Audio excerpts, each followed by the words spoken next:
بسم الله الرحمن يكذبك بعد بالدين أليس الله بأحكم الحاكمين. السلام عليكم ورحمة الله وبركاته. கண்ணியத்திற்குரிய எல்லாம் வல்ல அல்லாஹ் ஜல்ல ஷானஹு தஆலாவின் நல்லடியார்களே, இந்த நிகழ்ச்சியிலே தௌஹீத் ஜமாத்துக்கு எதிரான பொய்யான குற்றச்சாட்டுகள் என்ற ஒரு தலைப்பு எனக்கு தரப்பட்டிருக்கிறது. இந்த தலைப்பிற்கு காரணம் என்னவென்று சொன்னால், தமிழ்நாடு தௌஹீத் ஜமாத் இன்றைக்கு தமிழகத்தில் இருக்கிற முஸ்லிம் இயக்கங்களிலேயே மிக வலிமையானதும் அதிகமான உறுப்பினர்களையும் தொண்டர்களையும் கொண்டதும் ஒரு இடத்தில் லட்சக்கணக்கான மக்களை திரட்டக்கூடிய ஒரு வலிமை வாய்ந்த இயக்கமாக இருந்தது.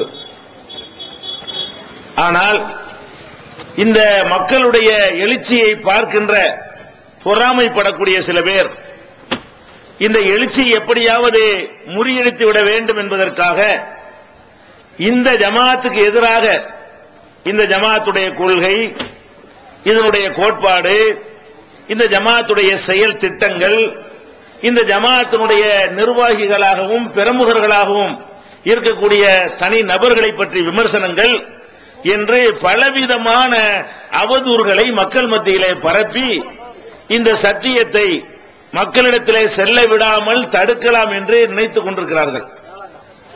ஆனால் 25 ஆண்டுகளாக அவர்கள் இப்படித்தான் முயற்சி பண்ணிக் கொண்டே இருக்கிறார்கள்.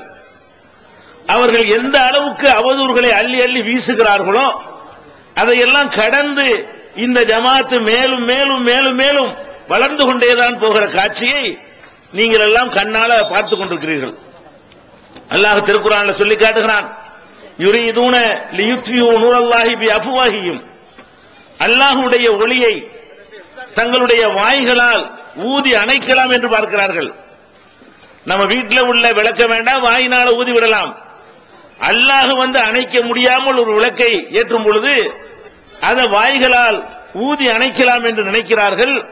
வல்லாஹு முத்திம்மு நூரிஹி, அல்லாஹ் தன்னுடைய ஒளியை முழுமைப்படுத்திய தீர்மான் உலவு கரிகள் காபிரூன். இந்த மறுப்பாளர்களுக்கு பிடிக்காவிட்டாலும் சரியே அல்லாஹ் அதை பூர்த்தியாக்குவான் என்று கேரண்டி தருகிறான். அப்ப நம்ம சொல்லக்கூடியது அல்லாஹ்வுடைய மார்க்கமாக இருக்குமேயானால், அல்லாஹ்வுடைய ரசூலுடைய போதனையாக இருக்குமேயானால் நிச்சயமாக அதை யாராலையும் வாயால ஊதி அணைத்து விட முடியாது. யார் யார் எந்த விதமான விமர்சனங்களை செய்கிறார்களோ அது அத்தனையும் பொய் என்பதை விளக்குவதற்குத்தான் இந்த தலைப்பு இங்கே தந்திருக்கிறார்கள். இதுல இந்த அமைப்பை விளம்பரம் செய்வது என்று நீங்கள் நினைத்து விடக்கூடாது. இந்த அமைப்பை பற்றி நாங்கள் பேசுகிறோம் என்று சொன்னால் இந்த அமைப்புடைய கொள்கை, கோட்பாடு, பிரச்சாரங்களை தான் கூட சொல்ல போறோம். இது எந்த வகையில நீங்கள் விமர்சிக்கிற அளவுல இருக்கிறது, இதுதான் இன்றைய தலைப்புடைய நோக்கம். முதலாவதாக நீங்கள் புரிந்து கொள்ள வேண்டும், எந்த ஒரு சத்தியத்தையும் அசத்தியத்தையும் நீங்கள் பிரித்தறிய விரும்பினால் உங்களுடைய உள்ளத்திலே ஒரு பக்கத்து சார்பு நிலையை தூக்கி எறிந்துவிட்டு ஒரு பக்கத்திற்கு வெறுப்பான நிலையையும் தூக்கி எறிந்துவிட்டு நடுநிலையாக அப்படி வெளியே நின்று கொண்டு நீங்கள் சிந்தித்தால் மட்டும்தான் சத்தியம் இது என்று கண்டுபிடிக்க முடியும். ஒருத்தர் சொல்றது சரியா, இவர் சொல்றது சரியான்னு சொல்லி பிரச்சனை வரும் பொழுது நம்ம எப்படி தீர்த்து கொள்ளணும்? நம்ம ஒரு ஆளை விரும்பிட்டோன்னு வைங்க, அவர் என்ன சொன்னாலும் நமக்கு சரின்னு போடும். நமக்கு ஒரு ஆள் பிடிக்கலன்னு வைங்க, அவர் என்னதான் நல்லது சொன்னாலும் நம்ம மண்டையில ஏறாது. ஏன் அவர் தான் பிடிக்கலையே? அப்ப நம்ம சொல்வது சத்தியமா அசத்தியமா என்று புரிந்து கொள்வதற்கு சில தடைகள் இருக்கின்றன. அந்த தடைகளை நீங்க முதல்ல நீக்கணும். என்ன நீக்கணும்? எந்த தௌஹீத் ஜமாத் நிர்வாகியின் மீது உள்ள அன்பையும் வெளியே எடுத்து வைத்து விடுங்கள். எந்த ஒரு தௌஹீத் ஜமாத் நிர்வாகியின் மீது இருக்கிற வெறுப்பையும் வெளியே எடுத்து வைத்து விடுங்கள். யார் மீதும் அன்பு வைத்ததற்காக ஒரு செய்தி நீங்கள் கேட்கக்கூடாது. யார் மீதும் வெறுப்பு வைத்துக் கொண்டும் ஒரு செய்தி கேட்கக்கூடாது. எப்படி கேட்கணும்? சொல்லப்படுற செய்தியை வெளியே நின்று கொண்டு இந்த செய்தி சரியா தவறா, இந்த வாதம் சரியா தவறா, இந்த பிரச்சாரத்தில் உண்மை இருக்கிறதா இல்லையா, இப்படி நீங்கள் சிந்தித்து பார்த்தால் மட்டும்தான் சத்தியத்தை என்ன செய்ய முடியும்? கண்டுபிடிக்க முடியும். அப்ப இதை விட்டு நம்ம ஒரு வெறுப்பையே உள்ளத்தில் வைத்துக் கொண்டு வருஷ கணக்கில் நீங்கள் கேட்டாலும் உங்களால் என்ன செய்ய முடியாது, சத்தியத்தின் பக்கம் வரவே முடியாது. அல்லது விருப்பை வைத்துக் கொண்டு நாங்கள் தப்பு தப்பா சொன்னாலும் தலையாட்டக்கூடிய நிலையில் நீங்கள் இருந்தால் அப்போது நீங்கள் விடுபட்டு உண்மையை கண்டுபிடிக்க முடியாது. நாங்க ரெண்டு சாராருக்குமே சொல்கிறோம், நீங்க விருப்பை இன்னைக்கு தனியா வைத்து விடுங்கள், வெறுப்பையும் தனியாக வைத்து விடுங்கள். சொல்லப்படுகிற செய்திகள் இந்த விஷயத்தை மட்டும் பாருங்க. இந்த விஷயம் சரியா தவறா, இந்த வாதம் சரியா தவறா, இந்த நிலைப்பாடு சரியா தவறா, இந்த கொள்கை சரியா தவறா என்று நீங்கள் உரசி பார்த்தீர்களேயானால் இந்த தௌஹீத் ஜமாஅத்துக்கு எதிராக சொல்லப்படுகிற குற்றச்சாட்டுகள் எல்லாம் நிச்சயமாக பொய்யானவை என்பதை சந்தேகத்திற்கு இடமில்லாமல் எங்களை எதிர்க்கக்கூடியவர்களும் புரிந்து கொள்வார்கள். எங்களுடைய செயல்பாடுகளை பொறுத்த வரைக்கும் இரண்டு விதங்களில் எங்களுடைய செயல்பாடு இருக்கிறது. ஒன்னு மார்க்க சம்பந்தமான வணக்கம், வழிபாடு, கொள்கை, இபாதத்து சம்பந்தப்பட்ட விஷயங்கள். இன்னொன்னு சமுதாயம், அரசியல் என்று உலக சம்பந்தமான விஷயங்கள். ரெண்டு விஷயங்கள் இருக்கிறது. இந்த உலக விஷயங்கள்ல நாங்க ஒரு முடிவு எடுத்தாலும் அதை விமர்சிக்கிறார்கள். மார்க்க விஷயமாக நாங்கள் செய்கிற பிரச்சாரத்தையும் தப்பும் தவறுமா விமர்சிக்கிறார்கள். இந்த ரெண்டுலையுமே நான் உங்களுக்கு எடுத்து காட்டுகிறேன். இந்த ஜமாத்து சொல்வது சரியா தவறா என்பதை உங்களுடைய கவனத்திற்கு கொண்டு வருகிற வகையில ஒவ்வொன்றாக நான் உங்களுடைய கவனத்திற்கு கொண்டு வருகிறேன். முதலாவதாக இந்த ஜமாத்தை பற்றி என்ன சொல்லுகிறார்கள் தெரியுமா? இவங்க ஒற்றுமையை குலைக்க வந்து விட்டார்கள். ஏன் இப்படி சொல்றாங்க? நம்ம இந்த தௌஹீத சொன்ன பிறகு பள்ளிவாசல்ல பிரச்சனை வருது, தொழுகையில பிரச்சனை வருது, கல்யாணத்துல பிரச்சனை வருது, குடும்பத்துக்குள்ள பிரச்சனை வருகிறது. அண்ணன் தௌஹீதுல இருந்து தம்பி தௌஹீதுல இல்லைன்னு சொன்னா குடும்பத்துல சண்டை வருது. கணவன் மனைவிக்கு உள்ள கூட கொள்கை பிடிப்பு அதிகமாக இருந்தால் அப்ப கூட பிரச்சனை வருகிறது. அப்ப இதையெல்லாம் பார்த்துட்டு என்ன சொல்றாங்கன்னு கேட்டா, இவங்க ஒற்றுமையை குலைக்கிறாங்க. தௌஹீத் ஜமாஅத் யாரோடையும் இறங்கி போக தயாரா இல்ல, ஒற்றுமையை குலைக்கிறதா இவங்களுடைய ஒரே நோக்கம் என்று ஒரு கருத்தை உங்கள் மத்தியில் வைக்கிறார்கள். ஒற்றுமையை குலைக்க கூடாது என்பது எல்லோரையும் போல நாங்கள் விரும்புகிறோம். ஆனால் இஸ்லாம் சொல்ற ஒற்றுமை என்ன? எந்த ஒற்றுமையை குலைக்க கூடாது, எந்த ஒற்றுமையை குலைக்கணும், இந்த வித்தியாசம் விளங்காமத்தான் ஒற்றுமையை குலைக்கிறாங்க, ஒற்றுமையை குலைக்கிறாங்கன்னு சொல்றாங்க.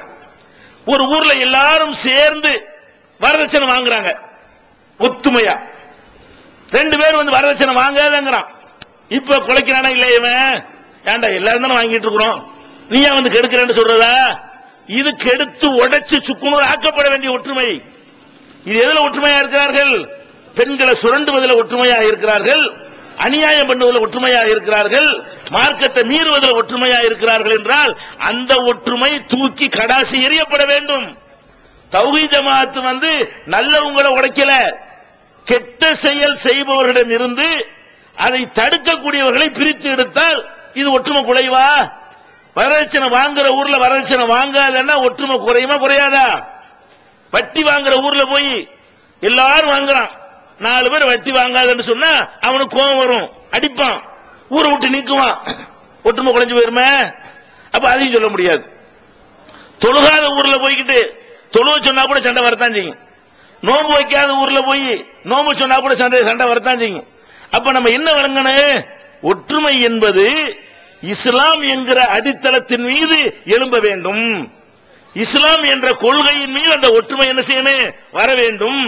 அந்த அடித்தளத்தில் அமைக்கிற ஒற்றுமைக்காக வேண்டி சிலரை பிரித்து எடுத்தால் அது நபிகள் நாயகம் ஸல்லல்லாஹு அலைஹி வஸல்லம் உடைய முன்மாதிரியில் தான் நடக்கிறது என்பதை நீங்கள் புரிந்து கொள்ள வேண்டும். இப்ப நபிகள் நாயகம் ஸல்லல்லாஹு அலைஹி வஸல்லம் அவர்கள் முதல்ல பிரச்சாரம் செய்யறாங்கல்ல, முதல்ல உங்களுக்கு என்ன உத்தரவு வருகிறது? வான்தீர் அஷீரத்தக்கல் அக்ரபீன், உங்களுடைய நெருங்கிய சொந்தக்காரங்களுக்கு சொல்லுங்க அப்படின்னு அல்லாஹ்ட்ட இருந்து கட்டளை வருதுங்க. ஊருக்கு சொல்வதற்கு முன்னாடி, உலகத்திற்கு சொல்வதற்கு முன்னாடி சொந்தக்காரங்களுக்கு ரசூல் ஸல்லல்லாஹு அலைஹி வஸல்லம் அவர்கள் மார்க்கத்தை சொல்றாங்க. எப்படி சொல்றாங்க? எல்லாரையும் வீட்டுக்கு வரவழைத்து அவர்களுக்கு விருந்து சமைத்து எல்லா விதமான உபசரியும் செய்துவிட்டு அவங்க சொல்றாங்க. என்ன சொல்றாங்க? இந்த மாதிரி இந்த மலைக்கு பின்னால் ஒரு பெரிய படை ஒன்று உங்களை தாக்குவதற்காக வந்து கொண்டிருக்கிறது என்று நான் சொன்னால் நீங்க நம்புவீங்களா? ரசூல் ஸல்லல்லாஹு அலைஹி வஸல்லம் கேட்கிறாங்க, இந்த மலைக்கு பின்னால் ஒரு பெரிய படை கூட்டம் இந்த மக்காவை அழித்து ஒழிப்பதற்காக வந்து கொண்டிருக்கிறது என்று நான் சொல்றேன், நீங்க போய் பார்க்காமலே நம்புவீங்களா கேட்கிறாங்க. அப்ப அந்த மக்கள் என்ன சொல்றாங்க? மா ஜர்ரபுனா அலைக்க இல்லா சிதுகா, நீங்க உண்மையை தவிர வேற எதையும் பேசி நாங்க பார்த்தது இல்லையே, சொன்னா நம்புவோம். இந்த மலைக்கு பின்னாடி ஒரு கூட்டம் வந்து தாக்க வருது என்று சொன்னால் நாங்க அப்படியே நம்புவோம், போய் பார்க்க மாட்டோம், ரீசெக் பண்ண மாட்டோம், அப்படி ஏற்றுக்கொள்வோம் என்று அந்த மக்கள் சொல்கிறார்கள். அப்ப நபிகள் நாயகம் ஸல்லல்லாஹு அலைஹி வஸல்லம் வந்து ஃபர்ஸ்ட் என்ன செய்றாங்க, தன்னுடைய நாணயத்தை நிறுவுறாங்க, நிலைநாட்டுறாங்க. நான் சொன்னால் அதை ஏற்றுக்கொள்ற அளவுக்கு நீங்க உண்மையாளர்கள் நம்புறீங்கல்ல, அதை சொல்லிவிட்டு சொன்னார்கள், இப்ப நான் சொல்கிறேன், ஒரே ஒரு இறைவனை நீங்கள் வணங்காவிட்டால், அல்லாஹ்வை தவிர மற்றவற்றை எல்லாம் கடவுள் என்று நீங்க நினைத்தால், அல்லாஹ்விடமிருந்து உங்களுக்கு ஒரு வேதனை காத்துக் கொண்டிருக்கிறது என்று நான் சொல்றேன், இப்ப நம்புறீங்களாண்டாங்க. அந்த சபையில இருந்தாலும் யாரு, அந்நியர்கள் கிடையாது. அவங்க ரத்தம், அவங்க சின்னவாப்பா, அவங்க பெரியவாப்பா, அவங்க மக, அவங்க மாமி, அவங்க தாத்தா, இந்த மாதிரியாக அவங்க குடும்பத்தார் பூரா தான் இருக்கிறாங்க. வெளியாட்கள் எல்லாம் கூப்பிடல. அல்லாஹ் அப்படித்தான் சொன்னான், நெருங்கிய சொந்தக்காரங்க சொல்றான். அப்ப நெருங்கிய சொந்தக்காரங்களை எல்லாம் வைத்துக் கொண்டு சொல்லும் பொழுது இந்த வார்த்தையை சொல்லி வாய் மூடல. அங்கிருந்து அபூ லஹப் எந்திரிக்கிறான். தப்பல்லக சாயிரல் யௌம், காலமெல்லாம் நாசமா போனி, அலிஹாதா ஜமாத்தனா, இதுக்குதான் எங்களை கூப்பிட்டியாங்கிறான். கொஞ்ச நேரத்துக்கு முந்தி சொன்னா நீங்க பொய் சொல்லி பார்த்தது இல்லைன்னா, எதுக்கு படை தாக்க வருதுன்னு சொல்லும் பொழுது அடிப்படை கொள்கையில கைய வச்ச உடனே என்ன செஞ்சான், மண்ணை வாரி வீசிட்டான். தப்பல்லக சாயிரல் யௌம், உனக்கு நாசம் உண்டாகட்டும், இதுக்கு தானே எங்களை கூப்பிட்ட. உடனே அல்லாஹ்வுக்கு கோபம் வந்து அவனுக்கு நாசமாகட்டும் சூறாவை இறக்குறான். தப்பத்தி எத அபீ லஹபின், அபூ லஹபுடைய கைகள் நாசமாகும், முகமது நாசமாக மாட்டாரா, நீ தாண்ட நாசமாவா என்று சொல்லி அந்த சூரா தப்பத்தி ஏதான்னு படிக்கிறீங்களே, அந்த அத்தியாயம் இந்த விஷயத்திற்காகத்தான் இறைவனால் அருளப்படுகிறது. அப்ப நமக்கு இதுல இருந்து கிடைக்க வேண்டிய விஷயம் என்ன, சத்தியத்தை கரெக்டா சொன்னா யாரு எதிர்ப்பா, கொஞ்ச நேரத்துக்கு முந்தி நம்மள நல்லவர்னு சொன்னாங்க அவங்க எதிர்த்துருவாங்க, கொஞ்ச நேரத்துக்கு முந்தி நம்முடைய சொந்தமா இருந்தாங்க அவங்க எதிர்ப்பாங்க, கொஞ்ச நேரத்துக்கு முந்தி நமக்கு அபிமானியா இருந்தாங்களே, சத்தியத்தை சொல்லாத வரைக்கும் தான் அபிமானம் இருக்கு. சத்தியத்தை சொல்லாம வளைஞ்சி நிலஞ்சி குளிஞ்சு போனீங்கன்னு சொன்னா உங்களை மதிப்பார்கள். எப்ப போட்டு உடைச்சிங்களோ அடுத்த நிமிஷம் என்ன ஒரு ரிசல்ட், அங்கிருந்து பயங்கரமான ரியாக்ஷன். அது யார்கிட்ட இருந்து வருது பாத்தீங்களா, அந்த அபூ லஹப் யாரு, குடும்ப சண்டை உள்ளவரா. நபிகள் நாயகம் ஸல்லல்லாஹு அலைஹி வஸல்லத்துக்கு அபூ லஹபுக்கு ஏதாவது முன் விரோதம் ஏதாவது இருக்குதா, பங்காளி சண்டை ஏதாவது நடந்ததா, இவங்க சொத்தை அவங்க எடுத்துக்கொண்டதாகவோ அவங்க சொத்தை இவங்க எடுத்துக்கொண்டதாகவோ ஒரு விவகாரம் இருந்ததா, இல்ல வேற என்ன இருந்தது, அப்படி நெருக்கம் இருந்தது. அபூ லஹபுக்கும் நபிகள் நாயகம் ஸல்லல்லாஹு அலைஹி வஸல்லத்திற்கு அவ்வளவு அன்பு. எந்த அளவு அன்பு தெரியுமா, நபிகள் நாயகம் ஸல்லல்லாஹு அலைஹி வஸல்லம் அவர்கள் அவங்களை பாட்டனார் எடுத்து வளர்க்கிறாரு. பாட்டனார் மரணித்த பிறகு அது யார்கிட்ட ஒப்படைக்கிறது, பாட்டனார் மரணிக்கிற நேரத்தில் இந்த குழந்தை யாரிடத்தில் முகமது ஒப்படைப்பது என்ற பிரச்சனை வரும் பொழுது என்னிடத்தில் தான் ஒப்படைக்க வேண்டும் என்று போட்டியிட்டவன் அபூ லஹப். நபிகள் அண்ணன் புள்ள மேல அவருக்கு அவ்வளவு அன்பு, நம்ம அண்ணன் புள்ள, அந்த பிள்ளையை நம்ம எடுத்து வளர்க்குவோமே என்று அவர் போட்டியிட்டு நபிகள் நாயகம் ஸல்லல்லாஹு அலைஹி வஸல்லம் வளர்ப்பதற்காக அபூ லஹப் போட்டியிட்டார் என்கிற அளவுக்கு ரசூலுல்லாஹ் மேல அவனுக்கு வந்து பிரியம் இருந்தது. அது மாத்திரம் இல்ல, நபிகள் நாயகம் பிறந்த ஒரு செய்தியை அவனுக்கு போய் சொல்றாங்க. யார் சொல்றா, அபூ லஹப்ட்ட அடிமையா இருந்த ஒரு பெண்மணி போய் சொல்றாங்க, சுவைபாங்கிறவங்க போய் சொல்றாங்க, இந்த மாதிரி உங்க அண்ணனுக்கு குழந்தை பிறந்துருச்சு. இதை கேட்ட உடனே இந்த செய்தி நீ சொன்னீல, அதுக்காக உன்னை விடுதலை செய்யற, நீ அடிமை இல்ல. அந்த காலத்துல மனுஷரே அடிமையா வச்சிருந்தாங்க, ஆடு மாடு மாதிரி. அடிமைன்னா ஆடு, அவங்களுக்கு எந்த உரிமையும் இருக்காது. அப்ப அந்த செய்தியை சொன்னதற்காக வேண்டி உன்னை நான் விடுதலை செய்கிறேன் அப்படின்னு சொன்னான். அப்ப முகமதின் மீது, முகமது அல்லாஹ்வுடைய ரசூலாக இல்லாத முகமது, ரசூல் என்ற தகுதிக்கு வருவதற்கு முன்னாடி வெறும் முகமதா இருந்தாங்களே, அந்த முகமதை அபூ லஹப் பிடித்தது, அந்த முகமதை எடுத்து வளர்க்க ஆசைப்பட்டான். எந்த முகமது விரும்பல, முகமது ரசூலுல்லாஹ் விரும்பவில்லை. அல்லாஹ்வுடைய தூதராக வந்த முகமது அவனுக்கு பிடிக்கலையே தவிர அப்துல்லாவுடைய மகனாகிய முகமது அவனுக்கு பிடித்துதான் இருந்தது. அவ்வளவு அன்பு வைத்திருந்தான். அப்ப நான் என்ன கேட்கிறேன், இவ்வளவு அன்பும் பாசமும் வைத்திருந்தவன் ஒரு வினாடி நேரத்தில் மாறி நீ அழிஞ்சு போ, தொலைஞ்சு போ, நாசமா போ, உருப்படாம போ என்று சபிக்கிற அளவுக்கு ஒரு வினாடியில் மாறுமானால் சத்தியத்தை சொல்லும் பொழுதெல்லாம் இப்படித்தான் மாறும், விலகிக் கொள்ள வேண்டும். சத்தியத்தை எடுத்து சொல்லும் பொழுதெல்லாம் இப்படித்தான் சொந்தத்திலிருந்தே எதிர்ப்பு வரும், வேண்டியவர்களிடமிருந்து எதிர்ப்பு வரும். இப்ப ரசூல் ஸல்லல்லாஹு அலைஹி வஸல்லம் அவர்கள் பிரித்தார்களா, ஒன்று சேர்த்தார்களா? பிரிச்சுட்டாங்க. அபூ லஹப் இருந்து நினைஞ்சாங்க, அலியை பிரித்தார்கள். அபூலஹப் இருந்து எல்லாம் அவங்க சொந்த பந்தத்தை எல்லாம் பிரித்து கொண்டார்கள். அபூலஹப் ஒரு குரூப்பாகவும் இவங்க ஒரு குரூப்பா மாறினாங்களா இல்லையா? குடும்ப ஒற்றுமையை போச்சா இல்லையா? ஏன் உடைச்சாங்க? பேசிக் சரியில்லை. கெட்டதுல ஒத்துமையாக கூடாது. எல்லாம் சேர்ந்து 10 பேருக்கு தண்ணி அடிக்க கூப்பிட்டான்னு சொன்னா ஒத்துமையை உடைக்க கூடாது, நானும் போய் குடிக்கணுமா? ஏத்து சொல்லணுமா? அப்ப தீய செயல்களுக்கு எதிராக அணிதிரண்டால் அதை உடைச்சு எரியணும். அந்த மாதிரி ஒரு ஒற்றுமை சமுதாயத்தில் இருக்கக்கூடாது. நல்லது செய்யறதுக்கு ஒற்றுமையா வாங்க, நல்ல காரியத்தை நிலைநாட்டுவதற்கு வாங்க, எல்லாரும் சேர்ந்து ஒன்னா பிடிப்போம் என்று சொல்லணும். அதுதான் அல்லாஹ் திருமறை குர்ஆன்ல இவங்க ஒற்றுமையாங்கல அந்த வசனத்தில் அழகா அல்லாஹ் சொல்லி காட்டுகிறான். வஅதஸிமு பிஹப்லில்லாஹி ஜமீஆ, அல்லாஹ்வுடைய கயிற்றை எல்லாரும் வந்து பிடி. அவன் ஒரு கயித்தை பிடிச்சிக்கிட்டு அதை வந்து எங்களையும் பிடிக்க சொல்லாத. எதை பிடிக்கணும்? அல்லாஹ்வுடைய கயிறு தான் குர்ஆன். அல்லாஹ்வுடைய கயிறை அனைவரும் சேர்ந்து பிடிங்கன்னு தான் அல்லாஹ் குர்ஆன்ல சொல்றானே தவிர நீங்களா இஷ்டத்துக்கு ஒத்துமையாகிறீங்கன்னு சொல்லல. ஒற்றுமையாவதற்கு ஒரு எல்லை இருக்கிற, ஒரு இலக்கு இருக்கு, அங்க வந்து ஒத்துமையாவணும். இதுல அசம்பிள் ஆகணும். எதுல? அல்லாஹ்வுடைய வேதத்துல வந்து அசம்பிள் ஆகி ஒற்றுமையாக வேண்டும். அப்ப இந்த மாதிரி ஒற்றுமையைத்தான் நமக்கு மார்க்கம் சொல்லுதே தவிர நம்ம இனம், நம்ம ஜாதி, நம்ம குலம், நம்ம கோத்திரம், நம்ம வாப்பா, நம்ம அம்மா ஒற்றுமை இஸ்லாம் சொல்லுதா? கிடையவே கிடையாது. இதெல்லாம் அல்லாஹ் என்ன செய்யறான்? நீதியை பேசுங்கள்ங்கிறான். எப்படி சொல்றான் அல்லாஹ்? நீங்கள் எந்த நேரத்தில் இருந்தாலும் நீதிக்கு சாட்சியாக இருங்கள்.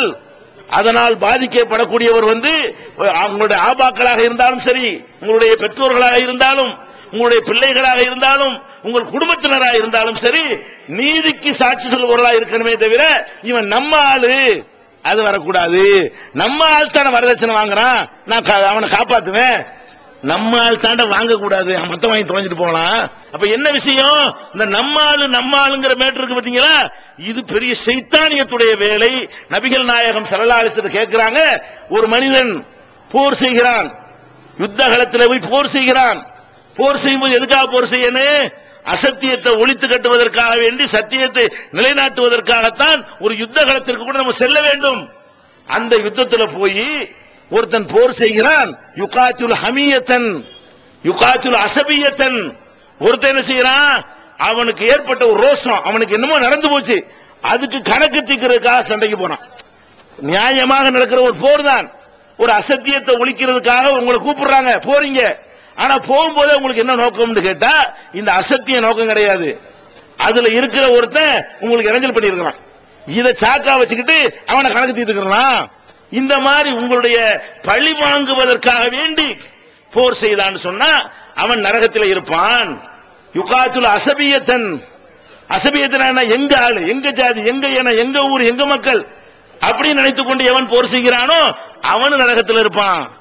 அல்லாஹ்வுக்காக, அல்லாஹ்வுடைய கலிமாவை மேலோங்க செய்வதற்காக எவன் களத்தில் நிற்கிறானோ அவன் தான் அல்லாஹ்வுடைய பாதையில போர் செய்தவன் என்று நபிகள் நாயகம் ஸல்லல்லாஹு அலைஹி வஸல்லம் அவர்கள் நமக்கு விளக்குறாங்க. எப்படி விளக்குறாங்க? ஒற்றுமையை உடைச்சு செதற வைக்கிறாங்க. பொய்யான ஒற்றுமையை, தவறான ஒற்றுமையை, கெட்டதுல ஒற்றுமைப்படுவதை. குடும்பத்தை கல்யாணம் பண்றோம்ங்க, கல்யாணம் பண்ணும்போது ஒரு துவா சொல்லி தந்தாங்க. ஒற்றுமைன்னா ஒரு இடத்துல வேணும்னா அதனால ஒற்றுமை முக்கியமா வேணும். மத்த எதுல ஒத்துமை இருக்க இல்லையோ புருஷன் முன்னாடி ஒத்துமை வேணும்லங்க, அதுதானே கல்யாணம் பண்ணி வைக்கிறீங்க. ஒரு கல்யாணம் பண்ணுவதா இருந்தாலே அவங்க 2 பேரும் தான் ஒற்றுமையா இருக்கணும். வேற ஒற்றுமை இல்லாட்டாலும் பெரிய பாதிப்பு வராது. அவங்க 2 பேரும் ஒற்றுமையா இருந்தாலும் மனித குலமே தலைக்கும். அப்ப அந்த ஒற்றுமைக்கு பாடுபடணுமா இல்லையா? அந்த ஒற்றுமையில கூட ரசூல் ஸல்லல்லாஹு அலைஹி வஸல்லம் அப்படி அழகா பொடி வச்சு பேசுறாங்க. எப்படி பேசுறாங்க? பாரக்கல்லாஹு லக துஆ சொல்லி தந்திருக்காங்கல்ல, அதுல என்ன சொல்றாங்க? அல்லாஹ் உனக்கு பரக்கத் செய்யட்டும், வ ஜமா பைனகுமா ஃபீ கைர், கைர்ல உங்களை ஒண்ணாக்கி வைக்கட்டும், ஷர்ல ஒண்ணாக்கிற கூடாது. கைர்னா நல்லதுல, கைர்னா அர்த்தம் நல்ல காரியங்கள்ல புருஷன் முன்னாடி ஒண்ணா இருந்துட்டு போங்க. அவன் கெட்ட சினிமா பாப்பான்னு பொண்டாட்டி கூப்பிட்டா போடான்னு வரமாட்டேங்கன்னு ஒத்துமை, இதெல்லாம் ஒத்துமை கிடையாதான். அதே மாதிரி வந்து பொண்டாட்டி என்ன செய்யறா, தர்காவுக்கு போவான்னு கூப்பிடுறா, மாட்டேன்னு இவன் சொல்லணும், ஒத்துமையில கூடாது. அதுக்கு தான் ரசூல் ஸல்லல்லாஹு அலைஹி வஸல்லம் உங்களை ஒண்ணு சேர்த்து வைக்குவாங்கன்னு மட்டும் சொல்லல, ஓ ஜமா பைனகுமா ஃபீ கைரின், கைரான சிறந்த நல்ல காரியங்களில் மாத்திரம் உங்க 2 பேரையும் அல்லாஹ் ஒண்ணு சேர்த்து வைப்பானாக. கெட்ட காரியங்கள் உங்களை பிரிச்சு விடுவானாக. அவன் செஞ்சு தொலைஞ்சிட்டு போறான், நான் செய்ய மாட்டேன், அவ செஞ்சு தொலைஞ்சிட்டு போறா, நான் செய்ய மாட்டேன் என்று 2 பேருமே கெட்ட காரியங்களிலே ஒருத்தரை விட்டு ஒருத்தர் விலகி கொண்டு நல்ல காரியங்களிலே ஒருத்தர் சேர்ந்து கொள்ள வேண்டும் என்று குடும்பத்துக்கு அல்லாஹ்வுடைய ரசூல் ஒற்றுமைக்கு இலக்கணம் சொல்லி தந்திருக்கும் பொழுது சமுதாயத்துக்கு அது இல்லையாப்ப? அப்ப சமுதாய அடக்குமுறை பண்ணுவாங்க, அநியாயம் பண்ணுவாங்க, கொள்ளையடிப்பாங்க, ஒட்டுமொத்த மக்களுக்கு கேடு செய்வாங்க. அந்த செட்டப்பை சிதைக்க கூடாதா? அந்த செட்டப்பை உடைச்சு எறிய கூடாதா? நபிகள் நாயகம் ஸல்லல்லாஹு அலைஹி வஸல்லம் முன்மாதிரியா கொண்டிருந்தால் இப்படி உடைச்சு எந்த அளவுக்கு உடைச்சாங்க தெரியுமா? ஊர் நீக்கம் செய்கிற அளவுக்கு உடைத்தார்கள். ஏன் ஊர் நீக்கம் செஞ்சாங்க? நபிகள் நாயகம் ஸல்லல்லாஹு அலைஹி வஸல்லம் அவர்களை எதுக்கு சமூகத்திலிருந்து பகிஷ்காரம் பண்ணாங்க? இந்த ஒரு மேட்டருக்கு தான், ஒற்றுமை உடைச்சதுக்கு தான். எதை நீங்க எல்லாம் இப்ப ஒற்றுமை ஒற்றுமை சொல்லிட்டு இருக்கீங்களோ அந்த போலியான ஒற்றுமையை உடை தெரிவதற்காகத்தான் ரசூல் ஸல்லல்லாஹு அலைஹி வஸல்லத்தை ஊர் நீக்கம் செஞ்சாங்க, ஊரை விட்டு விரட்டுனாங்க, ஹிஜ்ரத் பண்ணி சொத்து சுகத்தை எல்லாம் விட்டுட்டு இன்னொரு இடத்துக்கு போனாங்கல்ல. இப்ப பாருங்க, கூடாத ஒற்றுமையும் தெரியுது, வரவேண்டிய ஒற்றுமை என்ன அதையும் எல்லாம் சொல்லிக்கிறாங்க. எப்படி ஒற்றுமை? இதுல உள்ள கெட்டவர்களோடு கலந்திருக்கக்கூடியவங்களை நல்லவங்களையா முதல் பிரிக்கணும். கெட்ட செயலையும் சரி காணக்கூடியவர்களிடமிருந்து ஒட்டச்சி எரிஞ்சு யாரு நல்லதுக்கு மட்டும் வர்றவன 1 2 3 4 பிரிச்சு எடுக்கணும். பிரிச்சு எடுத்து அவர்களை கொண்டு ஒரு சமுதாயத்தை உருவாக்கணும். அந்த சமுதாயம் எப்படி இருக்கும் என்றால் ஒரு உடலை போல இருக்கும். அந்த சமுதாயம் எப்படி இருக்கும் என்றால் ஒரு பில்டிங்கை போல, ஒரு கட்டடத்தை போல இருக்கும் என்று நபிகள் நாயகம் ஸல்லல்லாஹு அலைஹி வஸல்லம் உதாரணம் காட்டினாங்கல்ல. அல் மூமினு லில் மூமினி கல் ஜஸதில் வாஹிதி. ஒரு மூமினுக்கு இன்னொரு மூமின் எப்படி இருக்க வேண்டுமானால் ஒரு உடலை போல இருக்க வேண்டும். உடல்ல என் கை வலிச்சுன்னு சொன்னா கை அது வேலையை பார்த்துக்கிட்டு மற்ற உறுப்புகள் சும்மா இருக்குமா? எல்லா உறுப்பும் அதுக்கு ஒத்துழைப்பு செய்யும். என்னுடைய கண்ணுக்கு நோய் என்றால் நீ பார்த்துக்கிட்டு இருக்குமா? அந்த கண் நோய்க்காக வேண்டி அனைத்து உறுப்புகளும் சேர்ந்து அதுக்கு செய்ய வேண்டிய சிகிச்சையை செய்ய ஒத்துழைக்குதா இருக்குதா இல்லையா? அப்ப அந்த மாதிரி ஒரு ஒற்றுமை எப்ப ஏற்படும் என்றால் கொள்கையில, கோட்பாடுல, நல்ல விஷயங்கள்ல நல்லது செய்ய நாங்கள் ஒன்றுபட்டிருக்கிறோம். ஒன்றுபடணும். எப்படி ஒன்றுபடணும்? நாங்கள் இந்த தப்புகளை எல்லாம் ஒழிச்சு கட்ட ஒன்றுபட்டிருக்கிறோம், இந்த நன்மைகளை எல்லாம் நிலைநாட்ட ஒன்றுபட்டிருக்கிறோம் என்று ஒரு ஒற்றுமை இருந்தால் அதை முதலில் தூக்கி பிடிக்கக்கூடிய ஜமாத்தாக தமிழ்நாடு தௌஹீத் ஜமாத் இருக்கும். அந்த ஒற்றுமை இருக்குதா? நீங்கள் எத்தனை ஊர்களில் ஜமாத்துகளை என்றெல்லாம் வைத்துக் கொண்டிருந்தீர்களே, பள்ளிவாசல் வச்சு நீங்க வரதட்சணை வாங்கல, ஊர் மக்களுடைய கஷ்டங்களை பத்தி கண்டுகொள்ளாம இருக்கல, ஊர்ல உள்ள வட்டி தாண்டவம் ஆடுமே, ஜமாத்துல பைத்துல் மால் மூலமா வட்டி இல்ல கடன் கொடுத்து நிப்பாட்டினீங்களா? ஊருக்குள்ள போதைப் பொருள் வித்துட்டு இருப்பானே அதெல்லாம் தடுத்தீங்களா? ஊருக்குள்ள பள்ளிவாசல் பக்கம் வராம இருப்பானே அவனெல்லாம் சரியான பதவி கொண்டு வரதுக்கு பாடுபட்டீங்களா? என்ன ஒற்றுமையா இருந்தீங்க? ஒரு ஒற்றுமையும் கிடையாது. இதெல்லாம் போலித்தனமான ஒற்றுமை. நபிகள் நாயகம் ஸல்லல்லாஹு அலைஹி வஸல்லம் எப்படி ஒற்றுமை உண்டாக்குறாங்கன்னு கேட்டா அல்லாஹ் பாராட்டக்கூடிய அளவுக்கு ஒற்றுமை. எப்படி? மதீனாவுக்கு போன பிறகு அல்லாஹ் சொல்லி காட்டுறான், குன்தும் அலா ஷஃபா ஹுஃபரத்தி மினன் நார், நீங்கள் நரகத்தின் விளிம்பிலே இருந்தீர்கள். அல்லாஹ் சொல்லி காட்டுறான். நீங்க ஒத்துமையா இருந்தீங்களே, அந்த ஒத்துமையை பத்தி அல்லாஹ் கொடுக்கிற சர்டிபிகேட் என்ன? குன்தும் அலா ஷஃபா ஹுஃபரத்தி மினன் நார், நீங்க நரகத்தினுடைய விளிம்பில் இருந்தீர்கள். ஃபஅன்கதகும் மின்ஹா, அதிலிருந்து அல்லாஹ் உங்களை விடுவித்தான். விடுவித்து என்ன பண்ணா? ஃபஅல்லஃப பைன குலூபிக்கும், உங்கள் உள்ளங்களுக்கு மத்தியிலே ஒரு இணைப்பையும் பிணைப்பையும் அல்லாஹ் ஏற்படுத்தினான். ஃபஅஸ்பஹதும் பினிஅமதிஹி இஹ்வானா, அவனுடைய அருளால் உடன் பிறந்த சகோதரர் ஆயிட்டீங்களேங்கற அல்லாஹ். அங்க இருந்து வரும்போது ஒத்தையா தான் பிரிச்சாங்க. ஒத்தையா பிரிச்சு கொள்கை அடிப்படையில் பிரிச்சு வந்த அந்த சமுதாயத்தை கொண்டு மதீனாவில் ஒரு சமூகத்தை கட்டமைக்கிறார்கள். அந்த சமூகம் எப்படி இருந்தது?